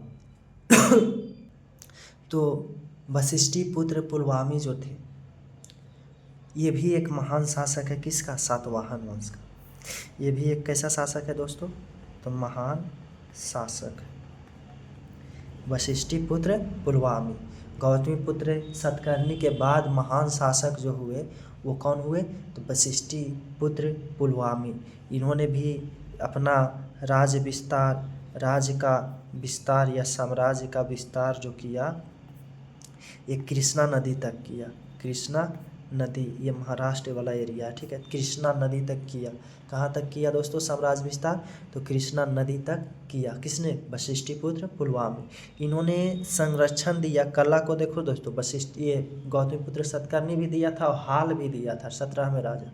तो इन्होंने संरक्षण दिया। संरक्षण किसको दिया? अमरावती कला। कला में इस समय एक क्या था? अमरावती कला। इस कला में दोस्तों मंदिर ये सब बनाया जाता था। तो अमरावती कला, ठीक है। अमरावती कला का कभी हम फुर्सत में आपको दिखाएंगे मंदिर वगैरह इस सब का फोटो, ठीक है। तो अमरावती कला को संरक्षण दिया कौन? वशिष्ठिपुत्र पुलवामी। और इसी अमरावती कला में अमरावती स्तूप का निर्माण करवाया। अमरावती कला में क्या? अमरावती स्तूप का निर्माण करवाया। स्तूप का क्या नाम रखा? अमरावती कला में था तो अमरावती स्तूप में। आज दोस्तों मंदिर ये सब मिलता है तो बहुत सारा कला है, ठीक है। तो वो सब हम पाल कला है, ठीक है, अमरावती कला है, नागर शैली है, ये सब कला है दोस्तों। तो अमरावती कला भी एक कला है जिसमें मंदिर वगैरह ये सब को बनाया जाता है, ठीक है दोस्तों। इन्होंने जहाज के आकृति के सिक्के का मतलब कि शीशे का सिक्का बनाया। क्या बनाया? इन्होंने जहाज के मतलब जहाज की आकृति मतलब उतना बड़ा नहीं, मतलब छोटा होता था लेकिन जहाज के शेप में होता था। तो जहाज के आकृति के शीशे का सिक्का। किसका सिक्का? शीशे का सिक्का इन्होंने बनाया। क्या बनाया? शीशे का सिक्का बनाया। अच्छा, ये जो जहाज के आकृति के शीशे का सिक्का था, इसका मतलब क्या है? ये क्या संदेश देता है? ये संदेश देता है कि सामुद्रिक व्यापार होता था। तो ये किसका सूचक है? तो ये जो सूचक है किसका? तो ये सूचना देता है कि इस समय सामुद्रिक समुद्र से क्या करते थे? विदेशियों से व्यापार करते थे। तो सामुद्रिक व्यापार का सूचक है। किसका सूचक है दोस्तों? ये जो जहाज की आकृति का सिक्का है तो सामुद्रिक व्यापार का सूचक है। इनकी जो राजकीय भाषा है, इनकी क्या मतलब जिस भाषा में राज किया जाता है, तो इनकी राजकीय भाषा प्राकृत थी। कैसी थी? प्राकृत थी, ठीक है। तो प्राकृतिक भाषा, जो प्राकृत भाषा इनकी राजकीय भाषा थी। इस वंश का अंतिम शासक हुए, अंतिम शासक अब देख लेते हैं, ठीक है। वो पुलवामी चतुर्थ। कौन दोस्तों? पुलवामी चतुर्थ है अंतिम शासक। आप सभी को याद रखना, ठीक है, पुलवामी चतुर्थ। तो आप देख लीजिए दोस्तों, वशिष्ठिपुत्र पुलवामी भी एक महान शासक है जिन्होंने साम्राज्य विस्तार कृष्णा नदी तक किया, संरक्षण दिया इन्होंने अमरावती कला को और अमरावती स्तूप का निर्माण कराया, ठीक है। जहाज के आकृति के सिक्के का सिक्का इन्होंने बनाया जो कि सामुद्रिक व्यापार का सूचक है, संदेश देता है, ठीक है, कि इसके समय में सामुद्रिक व्यापार होता था। तो इसको आप याद रखना, ठीक है। इनकी राजकीय भाषा जो था वो प्राकृत था। क्या था दोस्तों? प्राकृत भाषा था। सातवाहनों का थोड़ा सा महत्व हम जान लेते हैं। सातवाहनों का महत्व भारत में क्या रहा? तो इसकी महत्व ये रहा दोस्तों, दक्षिण भारत में ये बड़ा राज्य स्थापित किया। क्या? इन्होंने दक्षिण भारत में बड़ा राज्य का किया था, तो स्थापित किया था मौर्योत्तर काल में, ठीक है। तो दक्षिण भारत में बड़ा राज्य, ये उदार कर व्यवस्था मतलब टैक्स जो लेता था उदार प्रकृति का था, कम ही टैक्स लेता था। ये नहीं कि ज़्यादा टैक्स लगाकर जनता पर अत्याचार, नहीं दोस्तों। व्यापार का विस्तार इन्होंने किया, व्यापार जो कि सामुद्रिक व्यापार भी वशिष्ठिपुत्र पुलवामी सूचना देता है, ठीक है। व्यापार का क्या किया? विस्तार किया दोस्तों। साथ साथ में इसका जो समाज था वो कैसा था? तो मातृसत्तात्मक समाज था। मातृसत्तात्मक क्या था दोस्तों? समाज था। जैसे कि हमने बताया कि गौतमीपुत्र सतकर्णी, गौतमी बलश्री के नाम पर है। माता के पहले टाइटल जो है वो लगाया। वशिष्ठिपुत्र पुलवामी मतलब उस अपनी माता के नाम पे इन्होंने टाइटल रखा, ठीक है। तो ये जो दक्षिण भारत में एक विशाल साम्राज्य, बड़ा साम्राज्य बना, ये भारत का मतलब कि ये वाला एरिया में पूरा, ठीक है। और साथ साथ में उदार कर व्यवस्था, व्यापार का विस्तार, मातृसत्तात्मक समाज, ये सातवाहनों का क्या रहा दोस्तों, महत्व रहा। तो आप सातवाहन समझ पाए। हमने क्या बताया दोस्तों, सातवाहन कि यही सातवाहन जो है कण्व वंश के अंतिम शासक सिमुक को मारता है और शिशुम इसकी स्थापना करता है। कौन दोस्तों, शिशुम जो होता है इसकी सिमुक जो है स्थापना करता है। ठीक है, ये दक्कन पर लगभग 400 वर्ष से ज़्यादा, कहाँ पे, दक्कन पर 400 वर्ष से ज़्यादा शासन करता है दोस्तों। अशोक इन्हें अपने अभिलेख में क्या करता है, तो अशोक कहता है इसको आंध्र कहते हैं इसको, इसलिए इसको आंध्र सातवाहन भी बोला जाता है दोस्तों। प्रारंभिक जीवन जो ये जीते हैं जनजातीय जीवन, कैसा जीवन जीते हैं दोस्तों, तो जनजातीय जीवन जीते हैं। इसके संस्थापक जो है सिमुक है। ठीक है, अपनी राजधानी कहाँ बनाता है, प्रतिष्ठपुर, क्या दोस्तों, पैठनपुर, प्रतिष्ठान पैठनपुर, क्या, पैठनपुर, जो कि कहाँ, महाराष्ट्र में अपनी राजधानी इन्होंने बनाया दोस्तों। इस वंश के दोस्तों अगला जो शासक जो है, इन्होंने मतलब कि हमने बताया कि ब्राह्मण धर्म को ग्रहण करता है। इस वंश के सभी शासकों ने के क्या करता है, ब्राह्मण ग्रहण, जिसमें हमने बताया कि गौतमीपुत्र सतकर्णी को एक ब्राह्मण के नाम से भी ये प्रसिद्ध होते हैं। इसमें दोस्तों इसका सिमुक का उत्तराधिकारी इसका भाई जो होता है कृष्णा होता है, जो कि ये साम्राज्य विस्तार को करता है। इसका 17वें शासक जो होता था, 17वें राजा जो था वो कौन था, हाल ने कला और संस्कृति को क्या दिया, बढ़ावा दिया। ये साहित्य में रुचि लेते हुए क्या लिखा, गथा सप्तशती नामक ग्रंथ लिखा। क्या लिखा, गथा सप्तशती नामक ग्रंथ लिखा।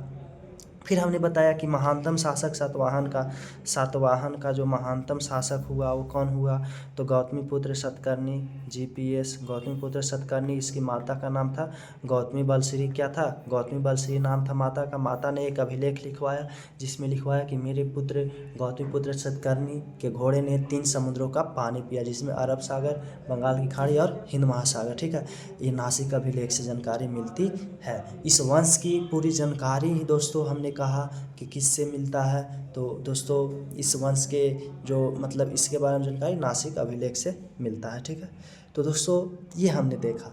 फिर हमने कहा कि शकों को दोस्तों, इन्होंने शकों को, किसको, शकों को, पार्थियंस को और कुषाण को, ये तीनों को क्या करता है, ये तीनों को पराजित कर देता है। जिसमें से शक शासक किसको, नहपान को पराजित करता है। कौन, गौतमीपुत्र सतकर्णी, एक ब्राह्मण के नाम से ये प्रसिद्ध होता है। फिर हमने कहा एक और महान शासक जिसका नाम वशिष्ठिपुत्र पुलवामी। कौन, वशिष्ठिपुत्र पुलवामी, ये भी कृष्णा नदी तक विस्तार करता है साम्राज्य को। कहाँ तक, कृष्णा नदी तक विस्तार करता है दोस्तों। ये एक अमरावती कला को संरक्षण देता है और अमरावती स्तूप का निर्माण करता है। जहाज़ की आकृति का सिक्का बनाता है, जो कि ये सूचना देता है जहाज़ की आकृति वाला सिक्का कि समुद्रिक व्यापार होता था। इनकी भाषा प्राकृत था। और अंतिम शासक कौन है, पुलवामी चतुर्थ है। अंतिम शासक पुलवामी चतुर्थ।